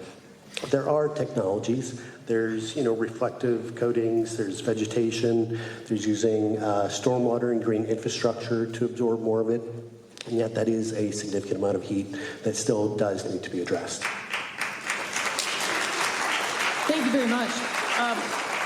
I'm going to also ask Mr. Wren this question, but can you tell me about the impact on wildlife? This was an important question submitted many times. Migratory birds, pollinators. I do pottery on the side. I was making bee cups the other day just to make sure they've got enough water. But what is a concern with data centers and wildlife? Well, first I'll say I apologize to everybody because this is a bit of a blind spot for me personally. I'm not a wildlife person, so I'm far from the expert on this. But we are hearing that data centers are, there's articles about wildlife abandoning data center areas. And so the things I would think about would be, one, making sure you're doing your assessment of what land you're using and turning into a data center. And especially when it's going to be that Joliet one that we keep talking about, which is huge, is the size of Central Park. So you're turning that much of whatever space that may be habitat or maybe whatever into paved areas, and that's a huge land use change, and that's going to impact the wildlife. The noise stuff that impacts us is going to impact the wildlife. And so, in terms of protecting critical species, we have processes. IDNR has ways to help identify what threatened and endangered species are located in different areas. And they'll make recommendations. We need to make sure those recommendations become what the data center then does, right? So there are processes for improving the ways we protect. But yeah, these have a big impact. And the thing I think about for a lot of wildlife stuff is of course offsetting. And so later on we'll talk about community benefits agreements, and that's one thing that I would think about for a community benefits agreement is what, if we are going to lose this habitat, can we make these data centers that claim to have a lot of money, able to pay for a lot of things, pay for some nice habitat somewhere else to restore an area where the wildlife could then be and go, and for every acre we get 2 or something, whatever process we have like that seem to be some critical policies for wildlife. But I'll be honest, I haven't seen a ton of recommendations coming down about what to do with wildlife from various wildlife focused groups, and so we're just kind of figuring it out, and we'll let you know what we get in the ordinance in Champaign. Thank you very much. I want to ask the same question of Mr. Brown, because obviously you know this subject very well. And is there any way that we could make data centers make the Canada geese just less love us? Just specifically that one bird. I welcome all the other birds. The actual solution, and this is a digression, but the solution to Canada geese is don't mow, because they don't like cover where predators can hide. And so we have so many Canada geese in our parks, around our lakes, our creeks and such, because we mow all the way to the edge. Stop mowing, and the Canada geese will not hang out. Look what you've learned by coming tonight. Nobody has to go home and mow.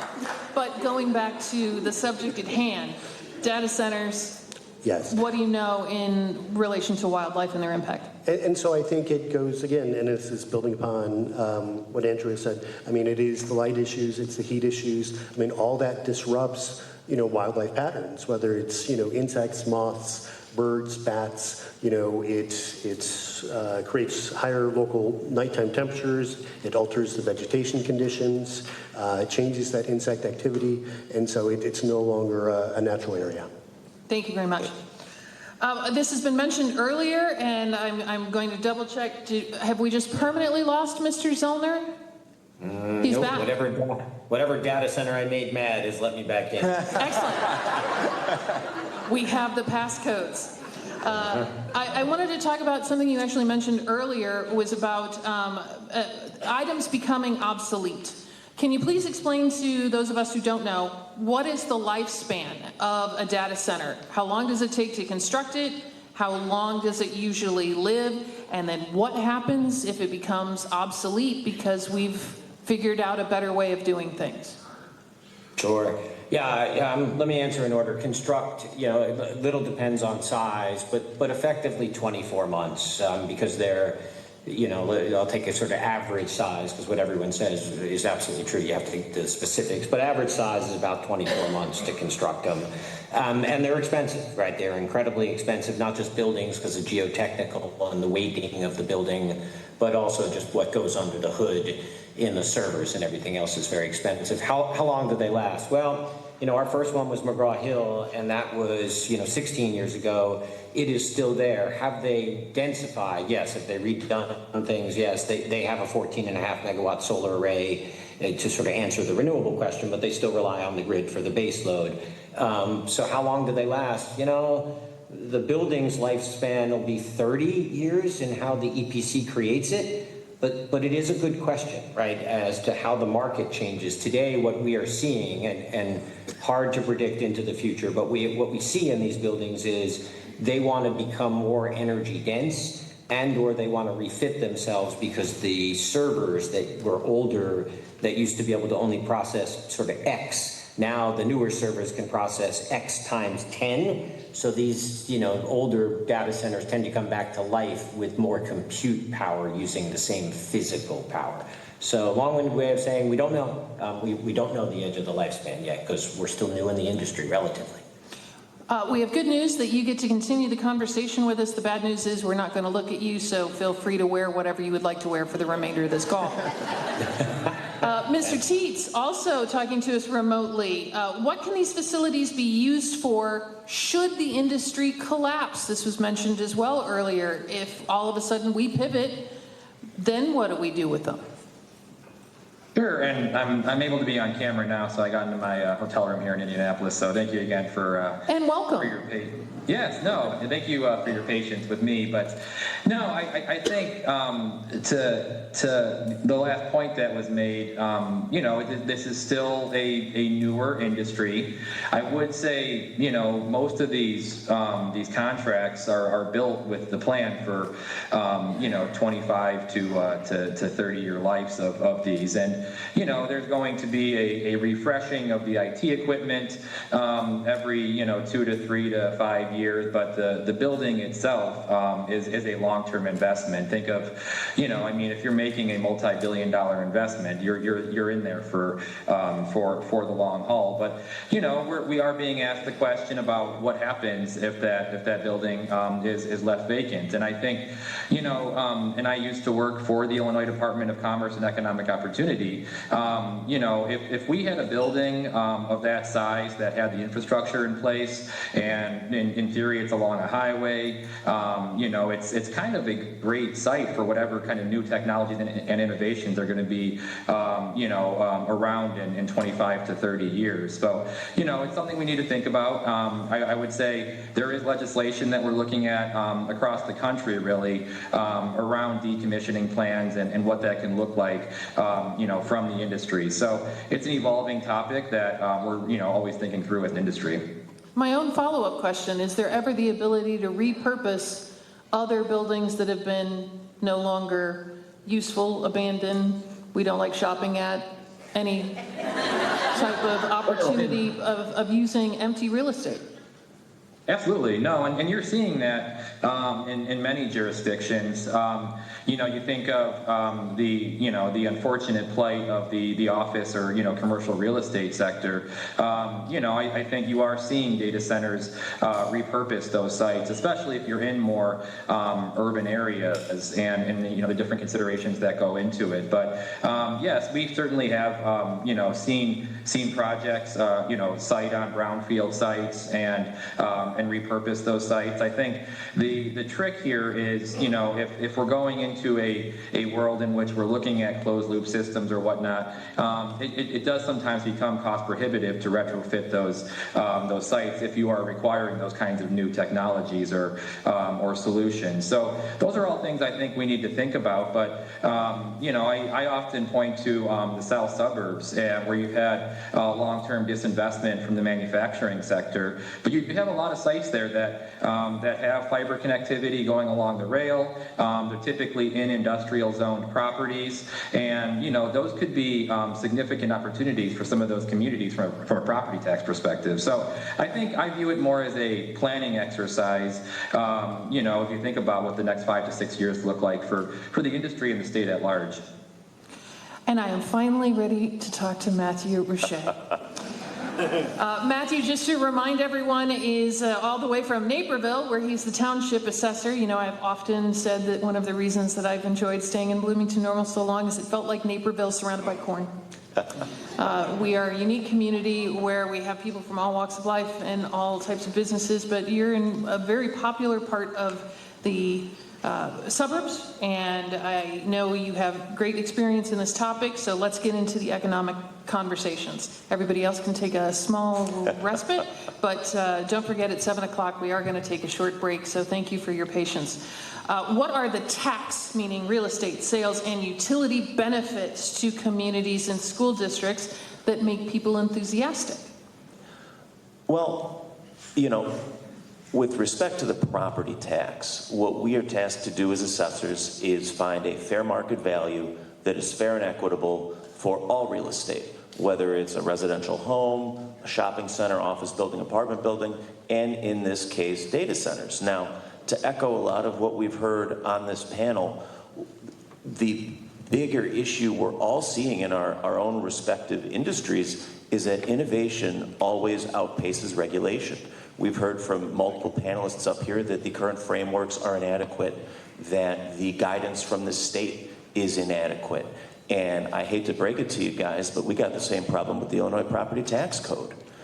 It was last updated in the 70s. Well, last I checked, we didn't have hyperscale data centers in the 70s. And the tools, the guidance, and the frameworks that we would typically look to for any other property type. Now listen, I could pull out the handbook and tell you exactly how to assess a silo. But data centers, there's no handbook.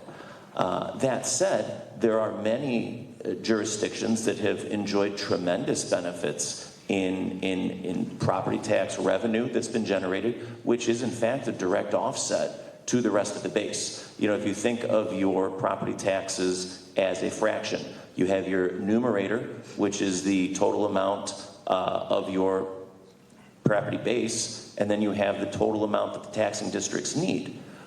Well, if you are dividing the amount the taxing districts need over a broader base, that brings not only the individual property tax bills down, but that happens by way of a lower tax rate. So to the extent we are able to generate sustainable data center infrastructure, all of that assessed value would then go to the benefit of a broader tax base that in theory would bring those rates down for all taxpayers.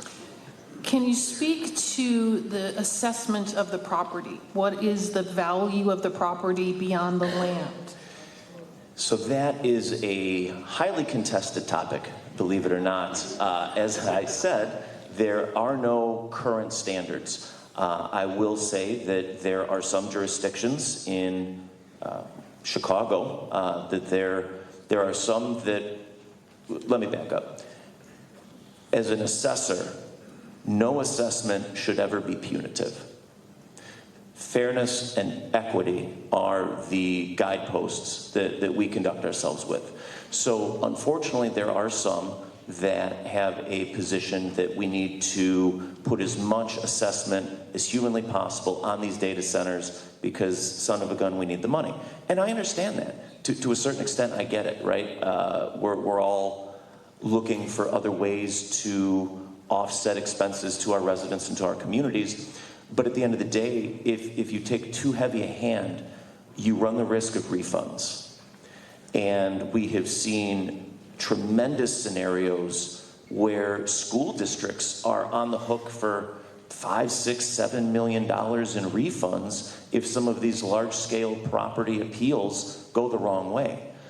The other problem is when you assess a property and the taxpayer appeals it at the county level, and let's say, for example, that assessment is not changed by the county, and the taxpayer is still not happy. They go to the Illinois Property Tax Appeal Board.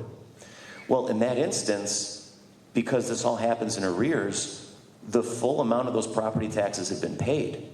So when that appeal comes down the way in 1, 2, 3, 4 years, we love Illinois, but they're not quick in anything, we've seen cases build up.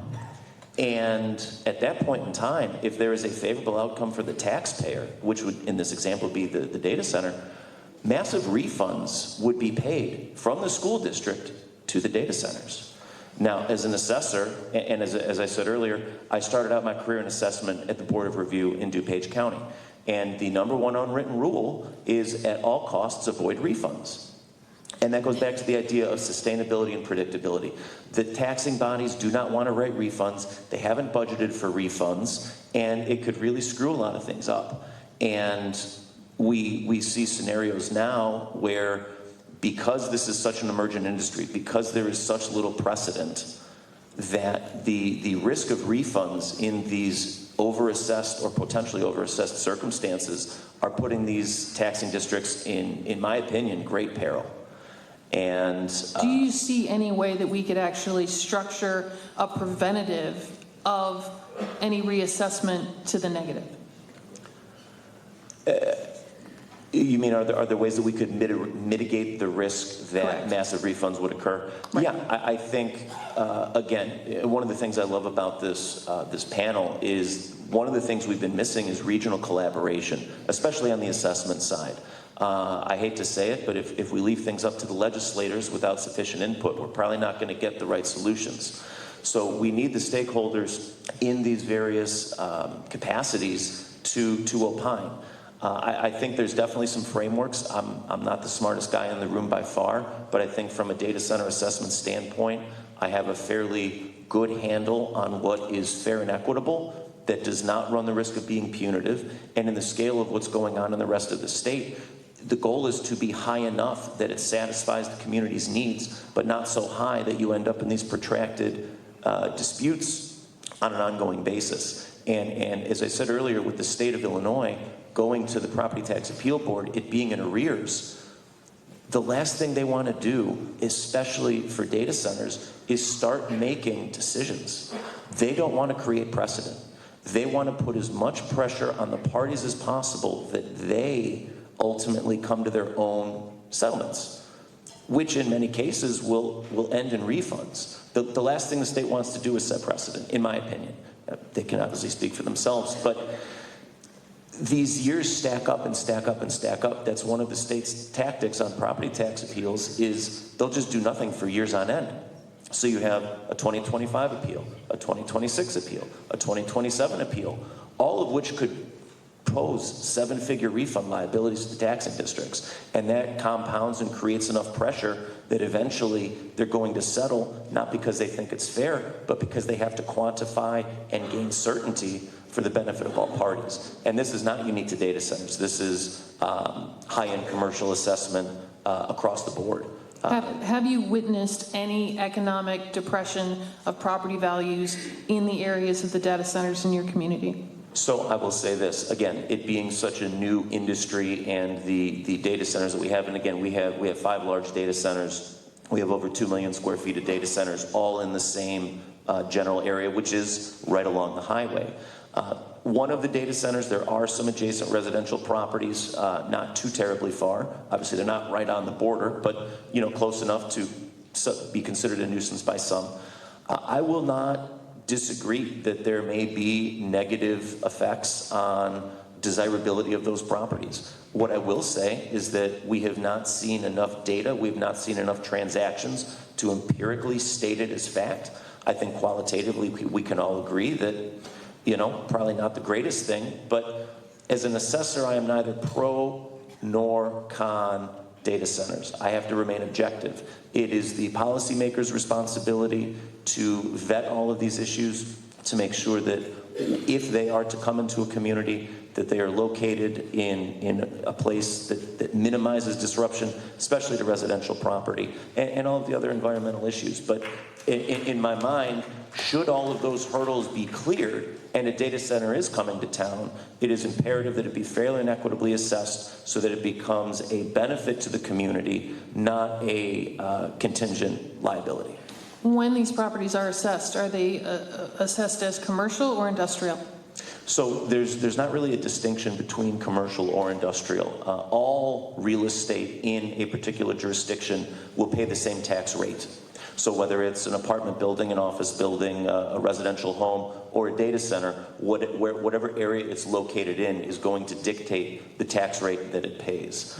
The one thing I will say, which is true of all real estate, it's true of our homes, it's true of all things, cost does not equal value.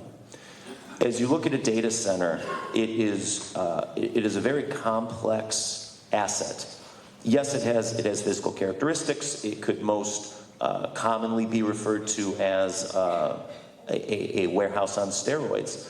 But in addition to the physicality of the real estate, There's also a tremendous business asset in the data center, and there is the distinction between what is real property and what we can legally assess per the Illinois Property Tax Code, and what is legally defined as personal property. And as we look at a lot of the numbers that are thrown around in other areas, oh my God, they spent hundreds of millions of dollars on this data center. The vast majority of that cost, in many cases, is not directly attributable to the assessment of the real property. Going back prior to 1979 in Illinois, you assessed, as an assessor, real property, and you assessed personal property. In 1970, in the amendment to the Constitution, they eliminated, by 1979, the assessment on personal property. For those of you that own businesses, when you file your returns, you will notice something called personal property replacement tax, PPRT. That tax was put on corporations to offset the loss of revenue for no longer being able to assess personal property. So as we look at the fact that we don't have a clear framework on how to assess data centers, but we are also tasked as assessors with understanding not only the current confines of the Illinois Property Tax Code, but looking at state precedent through the Illinois Property Tax Appeal Board decisions, as well as settled case law. And unfortunately, we have to look at this in composite, because at times there are things that conflict. What is real property? What is personal property? Certain cases would suggest generators are personal property. Other cases would suggest that they are real property. So these are myriad issues that we consider. And at the end of the day, what is emerging as the likely metric that we will focus on, I hope, is megawatts. You know, if you're pricing an apartment building, you're looking to buy an apartment building, the denominator is number of units. If you are going to buy an office building, it's going to be square footage. Square footage in a data center really doesn't make that much sense as the primary metric of value, because a data center, in essence, is an aggregator. They're a big building that brings in a bunch of power. They have connectivity to fiber. They put a lot of cooling in there, and then they resell the power and the data to the users. Just because it's a big building, if they have a small quantity of data that they can actually sell, or a small quantity of power that they can sell, it could be a 2 million square foot building and they're not going to be able to generate any revenue. Similarly, they could have a ton of power to a small building and not be able to cool it. So the building needs to be big enough to accommodate the cooling. The building needs to be big enough to accommodate the physicality of the servers. But at the end of the day, I think we will see a consolidation within a range of value, depending on the scale of the data center, depending on the geographic location, that value per megawatt will likely be the emergent methodology. Thank you very much. Last question, and then I'm going to ask that we actually take our break just a little bit early before we transition into our next topic. Is there any advantage of being closer to a data center for the connectivity of my internet? Will it be faster and more reliable? For you, Susan, probably not. Okay, but, just checking. And let me say this, and I am not an apologetic for the data center industry. If the data center industry could go in the middle of nowhere and build these things and not bother anyone or anything, they would do it. The reason we have these issues, and I'll look in my jurisdiction, we have I-88 in Aurora. We have 5 big data centers. Well, why are they all clustered there? That seems odd. Are they friends? Like, why would they do that? Well, the reality is they need the power infrastructure and they need the fiber infrastructure. And both of those things, at least in my jurisdiction, run under and beside the highway. In other areas, it runs under and beside the railroad tracks. So the areas that these data centers are proposing, it's not because they want to come and mess everything up. It's because that is where the best inputs of the infrastructure likely exist, that these things are even physically possible. So in my jurisdiction, we have the Chicago Board of Trade data center. $1 trillion a day is traded through that data center. They are there because it's a straight shot into the city with fiber, and they are like 6 milliseconds faster than the other one. And people are making $1 gajillion. And, looking at latency, right? The time it takes to go from the data center to the source. So to somewhat answer your question, proximity is important to big users, big corporate users, and that latency will become an increasingly important consideration, in my opinion. Thank you very much. I will ask Mr. Zellner and Mr. Tietz to come back with us at 7 o'clock is when I'm going to ask that we all have a timeout. I appreciate the audience being as respectful and as adults as you have been, and we are not done. We still have topics to cover on jobs, transparency, and more. Thank you for coming, and we will be back shortly. 15 minutes later. I'm just letting everybody get back to their seat. Sorry, we didn't have the bars open. I voted yes, but we didn't have. Wait, there's a bar? Well, there could have been. Maybe we'll do that at the next get-together. Once again, if you are just joining us, maybe you came late and you didn't get the introductions. My name is Susan Saunders, and I am your moderator this evening, and I am affiliated with absolutely no one. I am not an employee of the city of Bloomington. I am not an employee of the town of Normal or a prospective one. I am not here auditioning for a job with either of those communities at this time. I am not currently an investor or an owner or a person of data center background or knowledge. And I am, as of Friday, no longer a media representative either. So I am a common human being trying to do my best with what has been already an outstanding audience. I respect the enormity of effort it took to say, sure, I'll give you 3 hours on a Wednesday, and that's not small. And we have more on this conversation to go, which will include more of your interaction and thoughts and opinions. You're not expected to be excluded from this conversation. You are absolutely encouraged to be part of it. But this was one structured conversation with the panel of experts to try and get as much knowledge as we could in person without any suspicion of doctoring the answers or all of those things that people will sometimes later on, when you're not live and in person, say, oh, that was clever editing, or that was not proper.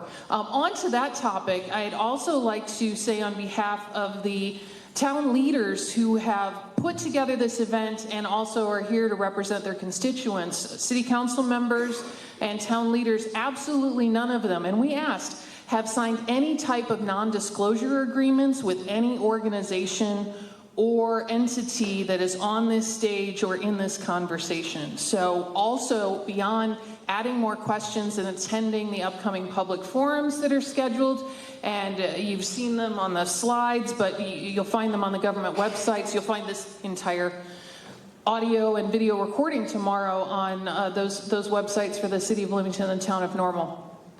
Beyond asking more questions that you want answered in the upcoming forums where you can participate, also reach out directly to your representatives who do want to have a conversation with you, because they're your neighbors with the same concerns and questions. And I know I've already learned a lot tonight.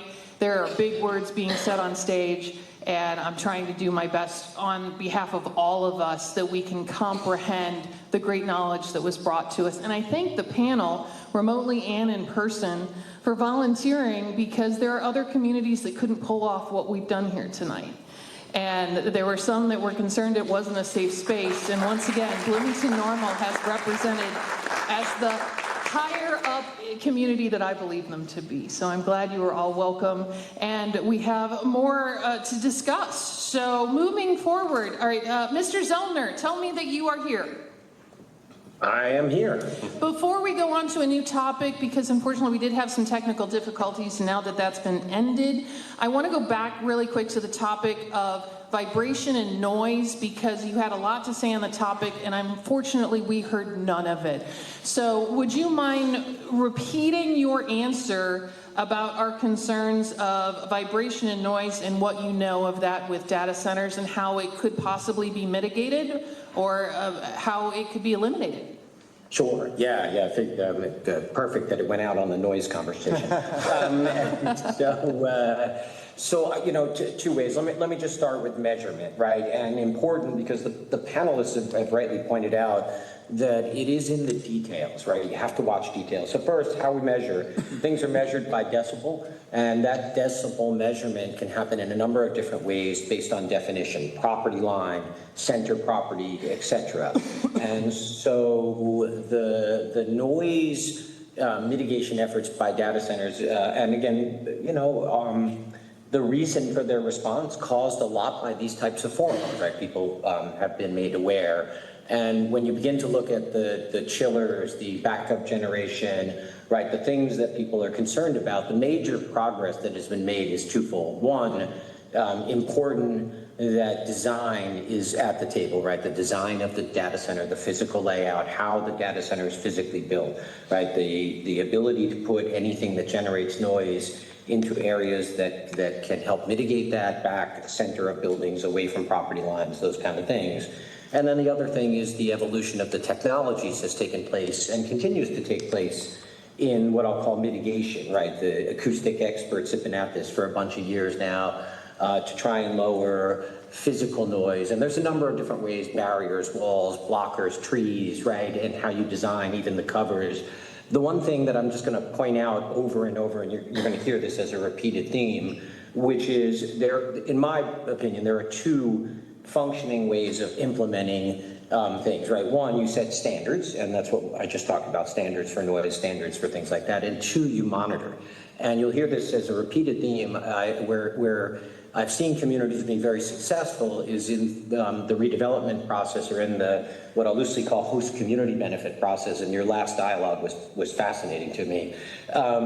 It's making sure that the data center can create a revenue stream so that the towns can hire their own professionals independently year after year to monitor that whatever it is, noise, light, there's a number of things you've talked about, but all of those things get set up into the host community benefit or into the, what I'll loosely call the benefits agreement to make sure that the town has its rights to hire its own professionals and that any complaints are dealt with by those professionals, and the data center understands the consequences of any violation into the future. One last thing, which is it's not the newest data center, right? And that's what I probably dropped out on. Whenever people visit and people want to see them, I would encourage you to visit the oldest one, because to what everybody said, you made the railroad comment, it's not today's tracks, it's tomorrow's. Well, you want to see that the plan for how the data center mitigates also has a go-forward plan to continue to invest in best available technology, because if not, it gets static. So anyway, sorry for a little long-winded, but at the end, set the regulations, make sure you monitor those, make sure there are consequences, and make sure that there's a continued investment as technology evolves, because it will. Thank you very much. I'm moving on to a new topic that can still be answered by you, and then Mr. Teets, I'll come to you on the same question in a moment. 15 what is the projected minutes job creation? later. I have heard different statistics when it comes to the construction employee numbers, but actual employees after the facility is constructed, can you talk about what long-term employees would be available, or what jobs would be available? Sure, yeah, and again, this a little bit depends on size, but to what it's been seen out there, right, there is the construction, temporary, what I'll call, build-up jobs, tremendous number of them. Permanent jobs, not as many. And when I say that, not as many direct jobs, right, a sort of a 200 megawatt plus minus to give size data center will have 30 to 40 employees, right, security, 8 to 10 professionals rotating in shifts. So there's good news and bad news, right? The good news is the conversation you were having earlier about what I'll loosely call ratables, tax ratables, right? They do not have trucks, they do not have high impact, they don't have school kids, they don't have a lot of what I'll call needs in that space. But they also don't have a lot of permanent jobs, although the ones they have are relatively high paying.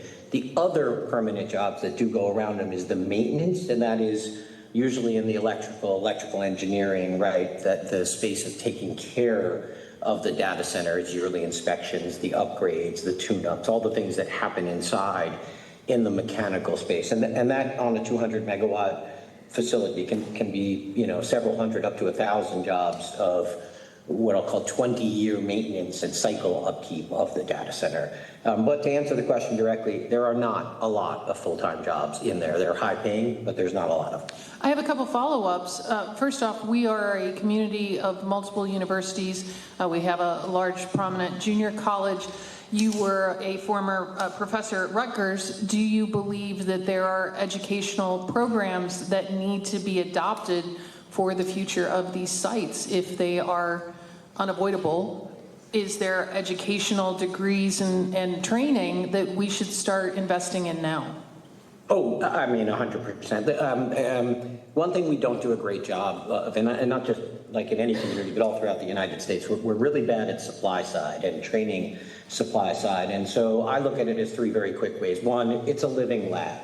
And so the ability for students to look at it, understand its operation, understand the jobs from coding and programming and maintenance and upkeep is important, right? Just to open eyes, because to point, they're here and we're going to continue to use data. And if we are, then let's open up opportunity. Number two, in the verticals, right? The design of all of the equipment, everything from transformers to computers to servers to, you know, new greatest and best available technologies. It's an amazing opportunity to open that up and keep that here, right? So the production of the parts is not happening abroad, but is happening here.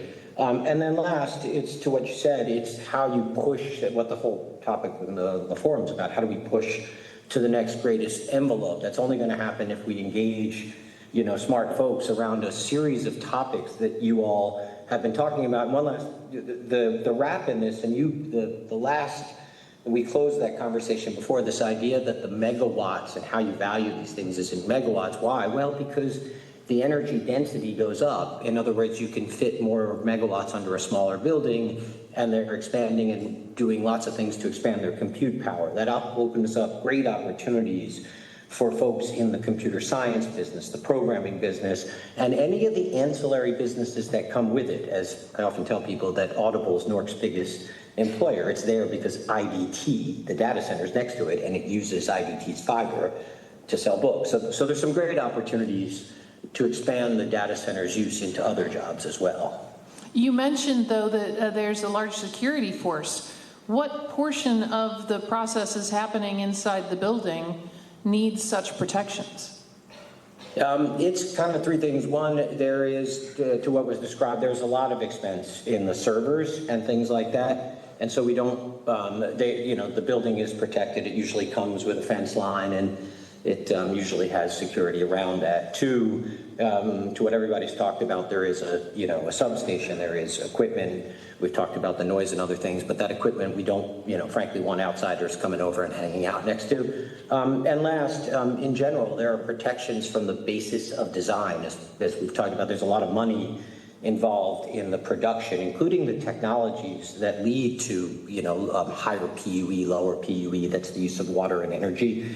And the data centers are incredibly sensitive about those technologies because that is their competitive edge. So they try and avoid folks coming in to look at those technologies. So that's why there is security generally there. It's expense and equipment and just protection of intellectual property. Once again, that's Adam Zellner. He's the president of Greener by Design, an adjunct professor at Rutgers University, and also has held many policy positions as director in the state of New Jersey and beyond. Mr. Tietz, I don't know if we're going to see you or hear you, but I understand you're still there, correct? I am still here, yes. This is Brad Tietz, once again, the Illinois Wesleyan graduate, just saying. Director of Government Affairs Midwest Data Center Coalition. When we talk about these construction level jobs, are those job opportunities for local labor, or is that specialized labor that would have to come in and fill hotels temporarily? No, I mean, in a state like Illinois, it's going to be local labor where we have a strong building trades workforce, and quite frankly, I mean, it's been a significant partnership, and the industry relies on the building trades and the skilled trades, for everything we do. But to build on Adam's point, and just to put some numbers around it, PwC came out with a study in 2024, and so that's, a couple of years ago, but in 2024, data centers brought to Illinois 32,000 direct jobs, but 147,000 jobs in and around the data center ecosystem. So nationally, for every one job in a data center, 4.5 jobs are created elsewhere in the economy. So you have the obvious benefits of the supply chain. You're seeing, Fortune 100 companies like Caterpillar who are building a lot of products for data centers now, and they're investing significantly, creating employment at that level. But you're also seeing a lot of economic activity, occur in these communities around things like restaurants and hotels. And actually, a study came out, I think it was last week, that showed that in communities that are experiencing data center projects, hotel occupancy rates are up 10-15% in those communities. So the ancillary effects of what can come from one project can be quite significant. So I would make the point too, the skilled trades are a significant component of this. Many of these fields are going to be experiencing labor shortages in the next couple of years, and I think it's incumbent upon the industry to form partnerships with community colleges, with the building trades, with workforce development programs. So in 2023, it was in the FY24 State of Illinois budget, $1 million was appropriated for data center curriculum development within the Illinois Community College system, and 2 grants were awarded. One went to the City Colleges of Chicago, and another went to the College of DuPage. Both of those community colleges now have stood up those programs and are doing applications for students. So to Adam's point, I mean, the opportunities for our young people are quite significant. You can come out with doing certificates or associate level degrees and come out making 6+ figures. So the opportunities are significant, but again, you can't lose sight of the ancillary benefits that come from a single data center project. Excellent answer. Thank you so much. And I had a question on the tip of my tongue and it just disappeared. Hold on while I try and grab it for just a moment, because it was a follow-up question about job creation, and nope, it's gone. Happens to the best of us. Should have written down the note. I will go back to the panel here and move on to our next topic, and I will tell both you, Mr. Zellner, and you, Mr. Tietz, we are going to do final thoughts at the end of our conversation. So if you want to start thinking about topics that you would like to go back to, that was something we told the current panel during our temporary break, and I just wanted you to be aware of that was still to come. The transparency issue is something, though, Mr. Zellner, I have a question for you right now. What measures can be used to ensure community and environmental protections are actually met? Please give us guidance as to anything we could do to make sure that if the published water usage or the energy usage reports or any violations at all by third parties would start to occur, what can we do as a community, as local leaders, to have recourse and to prevent those issues from being unenforceable?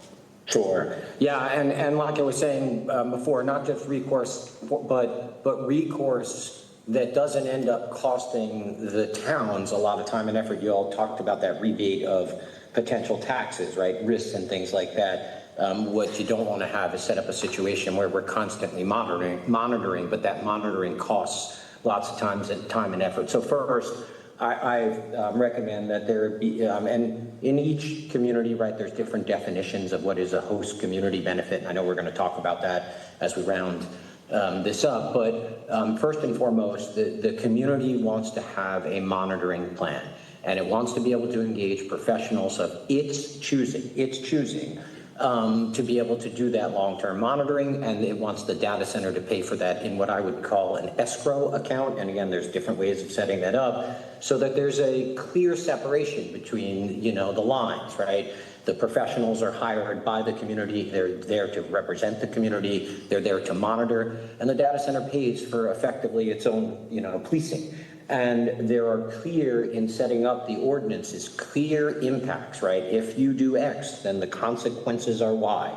And so that the data center knows in advance that if violations happen of light, noise, other ordinances that are set in place, and it is shown by the professionals that it is the data center at cause, then they understand the clear impact. And that way there is a long-term monitoring program in place. There are professionals hired to do it. And today, tomorrow, 5 years, 10 years from today, we don't have, right, an issue where we just don't have the right folks to be able to oversight it and then the right solution when the oversight happens. Because as I've been saying all along, the issue is never today, it's usually tomorrow. And so that's it. We have to set it in place. Brad Teets, I'm going to ask you the exact same question. Do you have any advice on any measures that a community should try and pre-plan for before saying yes to another additional center? Yeah, I think one, and you know, like I mentioned earlier, to my knowledge, there are not any, you know, at least of our members looking in the area, but do an inventory right now of your existing ordinances and policies, and think about what makes sense for your community. And that can apply obviously to the sound and noise conversation, to the backup generator conversation. But I will say, you know, to the question of transparency, you know, water reporting is something that, you know, that has become increasingly common throughout the industry, and that's something that we're, you know, constantly trying to understand.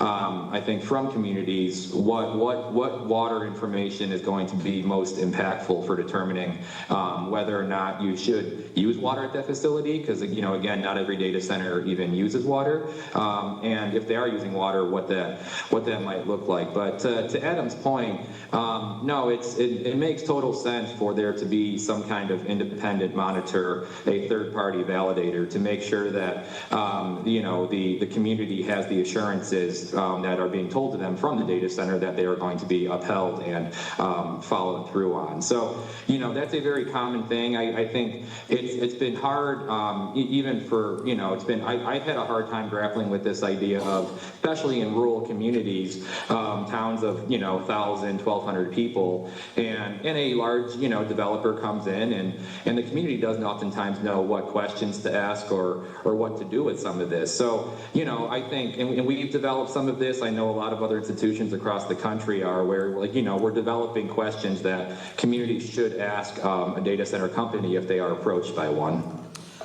I finally remembered the question that had completely escaped my brain, and it was thanks to you, Mr. Teets. You talked about the fact that there are kind of a regular group of investors that you've been working with. For those of us who like to research and explore companies that are in this industry, can you give me the names of, not necessarily people who have already looked at our community, but the names of data center builders, so we can do some of our own research and find out who these companies are? Sure, and you know, our organization, we represent about 50 plus data center owner operators.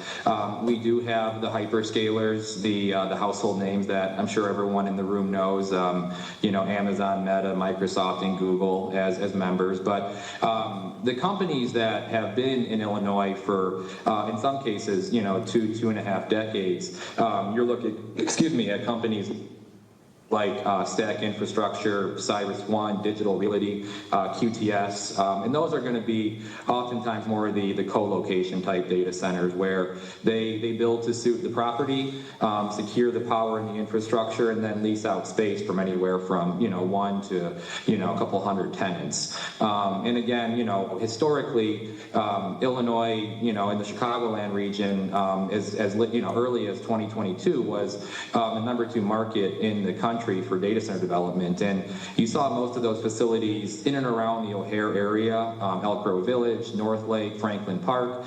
You're starting to see more expansion out into the west suburbs, obviously, and then into the Ameren territory too, which is a newer trend, at least in Illinois. But Illinois has historically had one of the highest contingencies of co-location data centers and one of the lowest among primary markets of hyperscaler data centers. And that trend is kind of continuing as we look at the kinds of projects that our neighboring states are getting versus kind of what Illinois is seeing.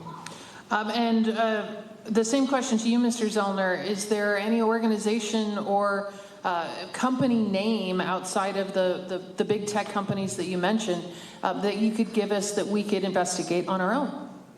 Well, no, I mean, I think those are the front and center names. It's just important to note that there are really three different types of developers in there. You're going to find the direct developers of what are the big seven and a half, right? That's the ones you know so well.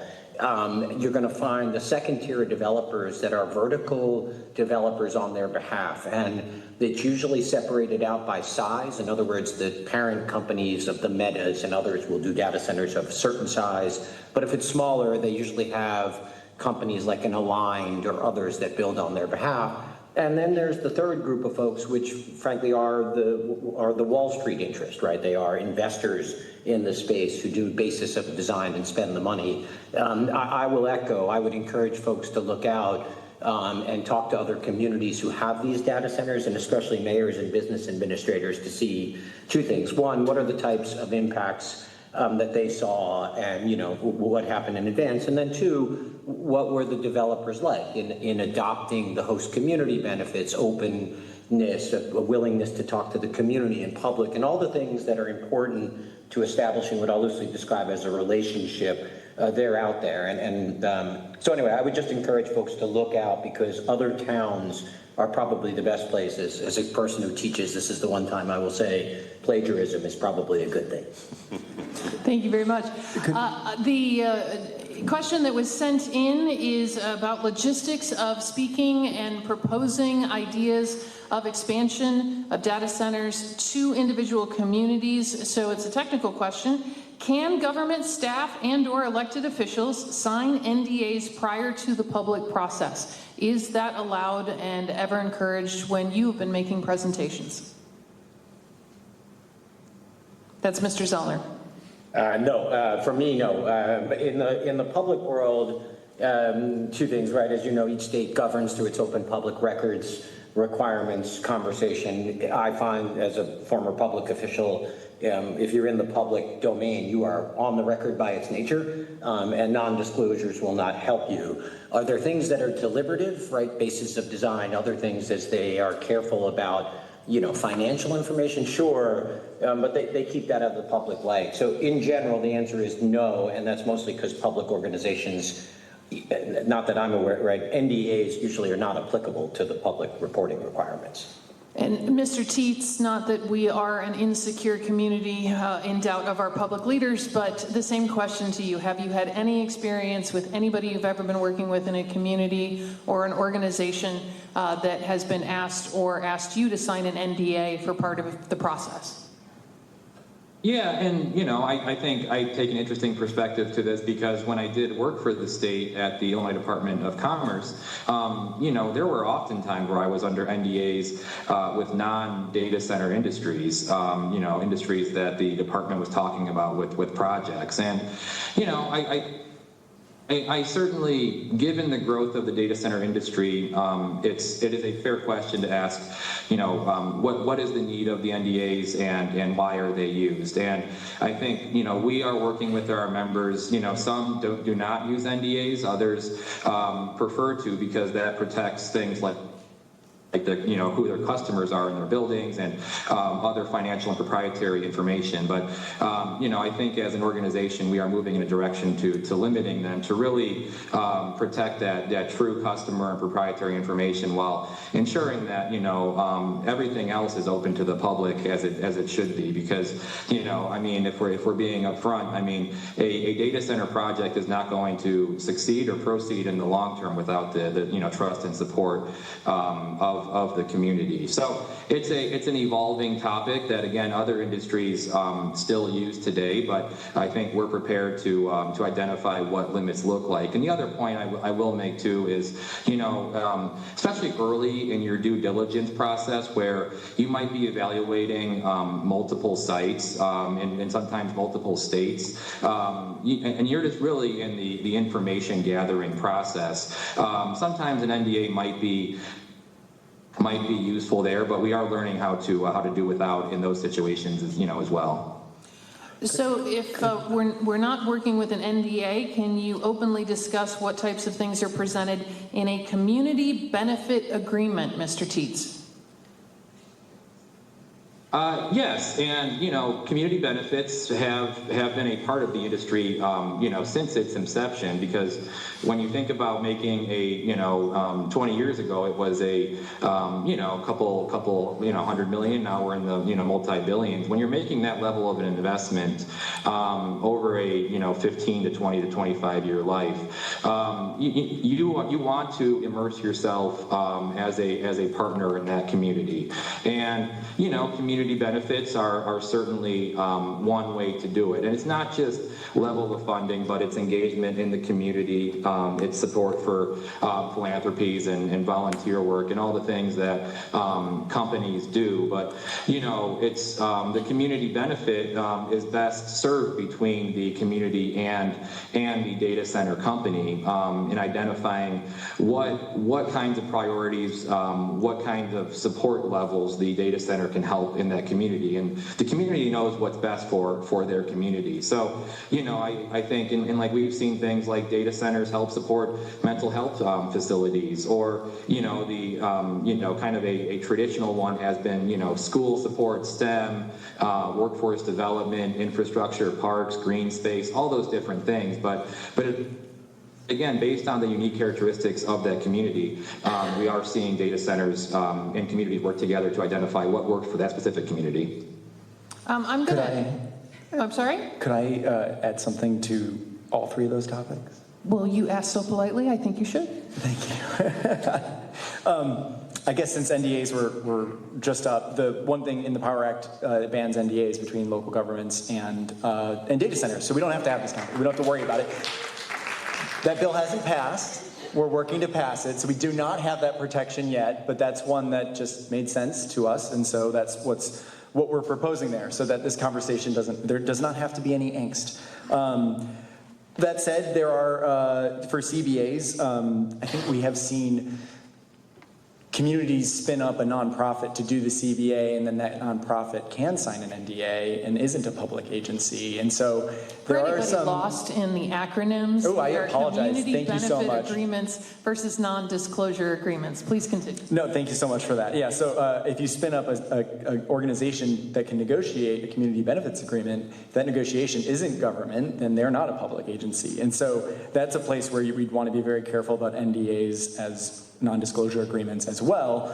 And then on the regulation part, so we talked about, and I really liked Adam's proposals of like basically get the money from the data center and then hire the person you want to hire who works for you is the right way to do it. And I'm taking some notes for bringing it back to Champaign County on the task force that I'm on. But I want to bring an idea from that conversation, which is, and counties are different than cities, and Bloomington, Normal are cities. The county has a lot less power, but knowing what power and understanding what power you have is really important, and the public probably does. Your city leaders do, but the public probably doesn't, and so that should be part of the conversation, because at the county level, we just can't do a lot of it. We bring ideas of like, we'd like to regulate the data center in this way, and they're like, we don't have that power. And this has frustrated people of like, what do you mean? We don't want the data center. Why can't we just say no data center? It's like, well, the county can't ban the data center. That just, so we've run into that challenge and haven't found a way to, well, we're working within the constraints that we have in the Champaign County. And so that's my response to that is make sure you know what you can regulate as a city or as a county or as the state. And the regulations we're proposing, we think are all enforceable. So wanted to just offer those thoughts. Thank you very much. Matthew, because you possibly have been in the situation of actually negotiating some of those community benefit agreements, can you give any advice as to things you would like to see in them or things you've seen that were beneficial? So, community benefit agreements have been around a long time, and to echo some of the things our other panelists have said, it really comes down to the needs of the community. Does the fire department need new fire trucks? Does a school need a new air conditioning units and a new roof, right? Sometimes you just want money, sometimes you want a stream of revenue, sometimes you want a tax. There's all kinds of different levers that you could pull in the confines of economic development, but I would say that has to be a community-led initiative, and I don't pretend to know the specific needs of Bloomington or Normal or McLean County, so I wouldn't comment on what would be appropriate. Have you seen communities vote or give specific input as to exactly what they would like? I've seen processes where the community has offered kind of a wish list, but obviously it comes down to the policymakers and the elected officials to kind of shepherd that and to refine it and to determine what is feasible with respect to the counterparties, right? Just because we may want something doesn't mean that any particular developer would be amenable. So it is certainly negotiation has been indicated. Moving on to our next question, Mr. Brown.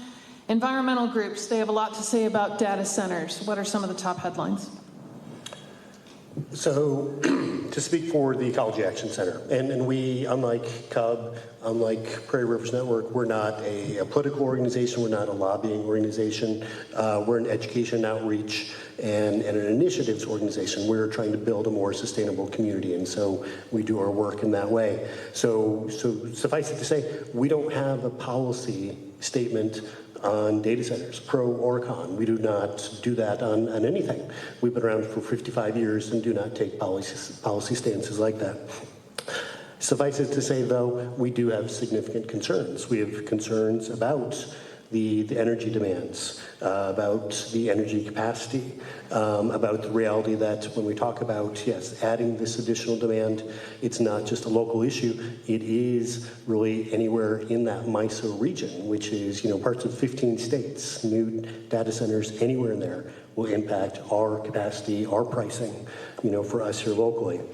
We're concerned about, potential increased energy pricing spikes. We're concerned about the emissions from this increased energy usage, especially where we're already seeing the trend of delayed retirement of fossil fuel plants, such as right over in Pekin, the Powerton plant, which has been, the closure's been delayed yet again, another year, and who knows how long that could continue to go on. The water capacity issues, the noise pollution issues, heat issues, and to look at this in a whole nother way, so there are the local impacts, the regional impacts, but so say our community does ultimately reject data centers, say Champaign does, say Peoria does, so that doesn't stop the data centers. So where are they going? And a great possibility is that we're going to continue to perpetuate, a century more of environmental injustice, where the negative attributes of the benefits that we get from industry, from energy generation, so the pollution, the public health impacts are negatively impacting marginalized communities who are not able to defend themselves as much against these. And so my question overall is, yes, how do we protect everybody from the potential negative impacts? Mr. Allen, the same question of energy comes back to you over and over and over again. So as we are at the 15-minute mark before we finish today, final thoughts on the topic of energy or anything else we've already previously discussed or anything that we've missed? Final thoughts. So, I can't stress enough how important this stranded assets. I apologize for the acronyms, and the utility world is overly complicated. But kind of on a personal note, I appreciate the city and the town putting this on. I live in Bloomington, and it feels nice to have a community that's willing to do this. But I also, for the last 9 or 10 months, have been to dozens of communities in the state talking about data centers, and I'm always curious to talk to thousands of people, what they think about this when it comes to energy use and water, all of that. And it's pretty overwhelming, the response to that, not surprisingly. And it's across party lines, too. People that otherwise wouldn't agree with some of my opinions and vice versa. But for Cub, for us, just like Michael said, that we're not pro or anti-data center. We're consumer advocates, we're ratepayer advocates. And so ensuring that the costs don't fall on ratepayers to subsidize data centers. And the only way that happens is if we build that regulatory regime. So for these things I'm talking about that can't be dealt with at the local level, they're at the state, the federal level. To make sure that those costs are properly allocated. And I am not convinced that we can or are prepared to build an adequate regulatory system. We'll see. We'll see this fall, I think. Our lawmakers have gotten an earful as they've gone back to their districts at the end of the regular legislative session. They seem pretty motivated. So we'll see what happens. But again, on the issue of grid reliability and resiliency, I want to say that the independent market monitors for the PJM grid, the MISO grid, the North American Electric Reliability Corporation, again, who is that, like, it is their job to work with all the people in these markets and make sure that our grid is reliable and resilient, have been begging, screaming for months that we are not prepared for this on the electric grid side. And this is kind of an existential threat, that if we don't get it together, if PJM, if MISO, if state regulators regulating their utilities don't get it together, we are going to witness a catastrophe. I don't know. I'm not going to say that that means rolling blackouts, but that's like, I'm not nearly smart enough to be making those kinds of judgments. That's why we have NERC and the Federal Energy Regulatory Commission. Those are the people who are saying this. So again, if we can build that, and that's setting aside, that's just on the utility side of it, all of the quality of life questions that come along with this. And that's me as a resident of Bloomington. I would prefer not to live within the vicinity of all that noise and pollution. That's just kind of personally. But speaking again as a ratepayer advocate, I have huge concerns. Just again, like every time you talk to a retired person who can't pay their utility bills, and then you see June 1st come along and the prices spike up, it's really hard to make the case that, yeah, we should be taking a risk of subsidizing some of the wealthiest corporations in the world. So for ratepayer fairness, I have deep, deep concerns. Scott Allen, ladies and gentlemen, thank you so much for being on the panel today. He is a Citizens Utility Board energy policy specialist. I encourage you to find out about all of the good work he has been doing. I'm going to look to your neighbor, Andrew Wren, once again, Director of Climate Policy, Prairie Rivers Network, and neighbor just down the road there on 74 in Champaign. Final thoughts, sir, on topics that we've covered or topics that we didn't? Yeah, where to start? One of the things is I think we got to be tackling the data center issue at all levels of government, local, state, good luck on federal, but And local looks like munis, it looks like counties, and we really need to be doing something at the state level. Even if every county does something, I think there are things that need to happen at the state level, and as Scott noted, at the federal level that won't. So we need the Power Act. That's really what I think we really need to make this conversation a level playing field, and make it one that, like, we know we have the Power Act, we know our water's protected, we know that there's going to be an analysis that says, is this going to compromise our water resource? We know that they're going to be required to have water cooling efficiency.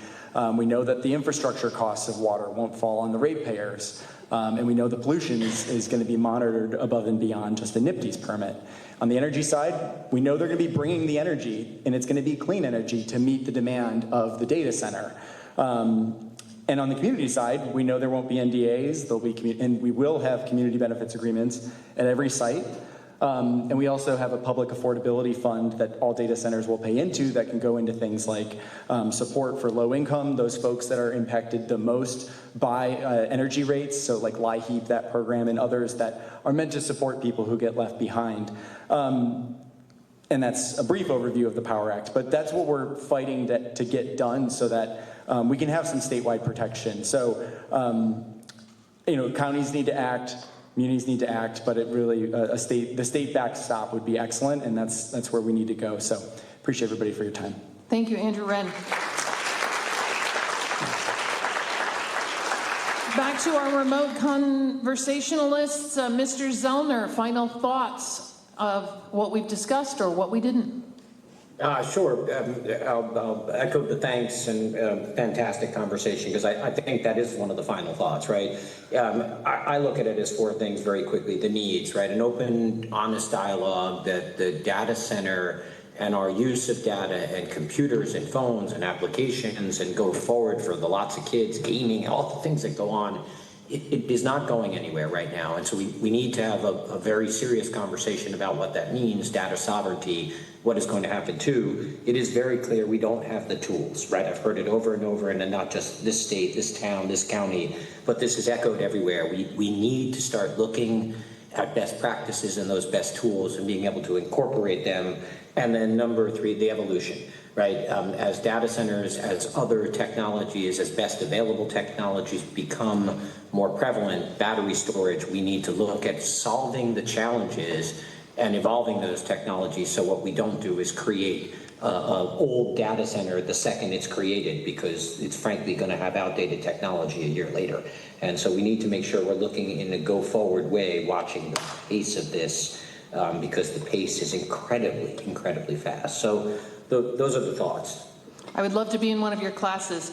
That's Adam Zellner. He's president of Greener by Design, energy, resiliency, and sustainability consulting firm that's working with corporate and government clients, and he's also teaching at Rutgers University. Thank you so much for your time.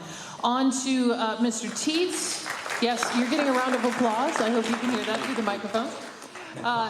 Brad Tietz, once again, Director of Government Affairs, Midwest Data Center Collection and Coalition. I can read. The final thoughts of what we've covered or what we didn't. Sure, and if the goal of today is to identify actionable takeaways and areas for collaboration, we agree with CUB that we should pay for every piece of our energy infrastructure, every piece of water generation, etc. And to Scott's point, I think what needs to happen is the collaboration to build out this regulatory framework that ensures that is the case. There is a lot that has been done, but a lot more that needs to be done. And in the spirit of collaboration too, I didn't get to comment earlier during the water conversation, but I agree with Andrew. Illinois' statewide water policy framework is, I would suggest, woefully lacking, and it's been a number of just disparate water utilities across the state, doing things on their own. So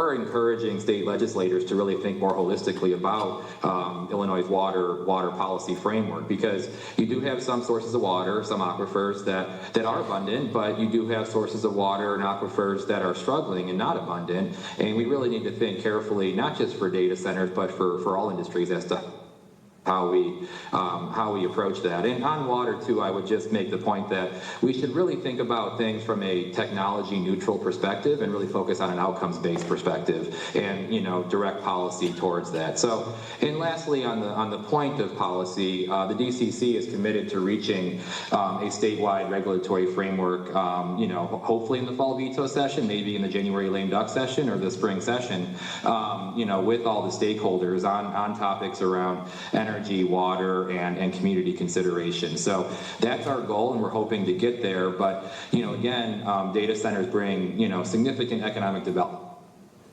benefits to the communities in which they locate, from, you know, the investment, the jobs, and the property tax revenue. But lastly, you know, why is this happening? You know, and again, it's to meet this demand that, you know, society is seeking for, you know, for digital services and data. So we can't discount those things as we think about these conversations. So thank you again for the really fun conversation. Again, I'm sorry I couldn't be there in person, but happy to connect with any and everybody after this, you know, if you have questions or we can help. So thank you again. Thank you very much. Once again, that is Brad Teets. And where did he graduate from? They remember. They remember. Thank you very much for your time and your transparency. I will go to you, Mike Brown, Director of the Ecology Action Center. Final thoughts. So I think I covered most of my final thoughts. I do just want to express gratitude for the opportunity to be part of this. And one last question myself. So I'm a Midwesterner, I should know, but I'm confused now. Is it data or is it data? Matthew, you've worked in these conversations more than anybody in the room. Data or data? You know what? People ask me, does it matter, Matthew? I say the check's cash both ways. So Any other comments? I didn't want to cut it out. Okay. Always good to end on a smile. But Matthew, you are going to be our final commentator tonight, so what more do we need to know? Well, firstly, you know, I obviously come from Naperville, and I'm sure many people have a certain opinion of Naperville, but I will say that this production here today, that this community-led effort, I give tremendous credit to Mayor Brady, to Mayor Coos, and to everyone, phenomenal panelists. We have not seen anything like this in our region, so I really want to commend the community. This is fantastic. These are the types of conversations and community-led initiatives that need to be happening, especially with topics like this. The final thought I have is somewhat agnostic to data centers. Within the confines of property tax, the one lever that we have to pull that benefits residential property owners the most is increasing our commercial base. Our commercial base doesn't use the schools. I mean, within rare instances that they don't really use the fire department, they're not calling the ambulance that much, they're not using pretty much any of our public resources, but they pay a tremendous amount. And as I said, it is a numerator-denominator equation. There is the amount of money that the governments need to function divided by the property tax base. As we grow that tax base, everybody's rate goes down.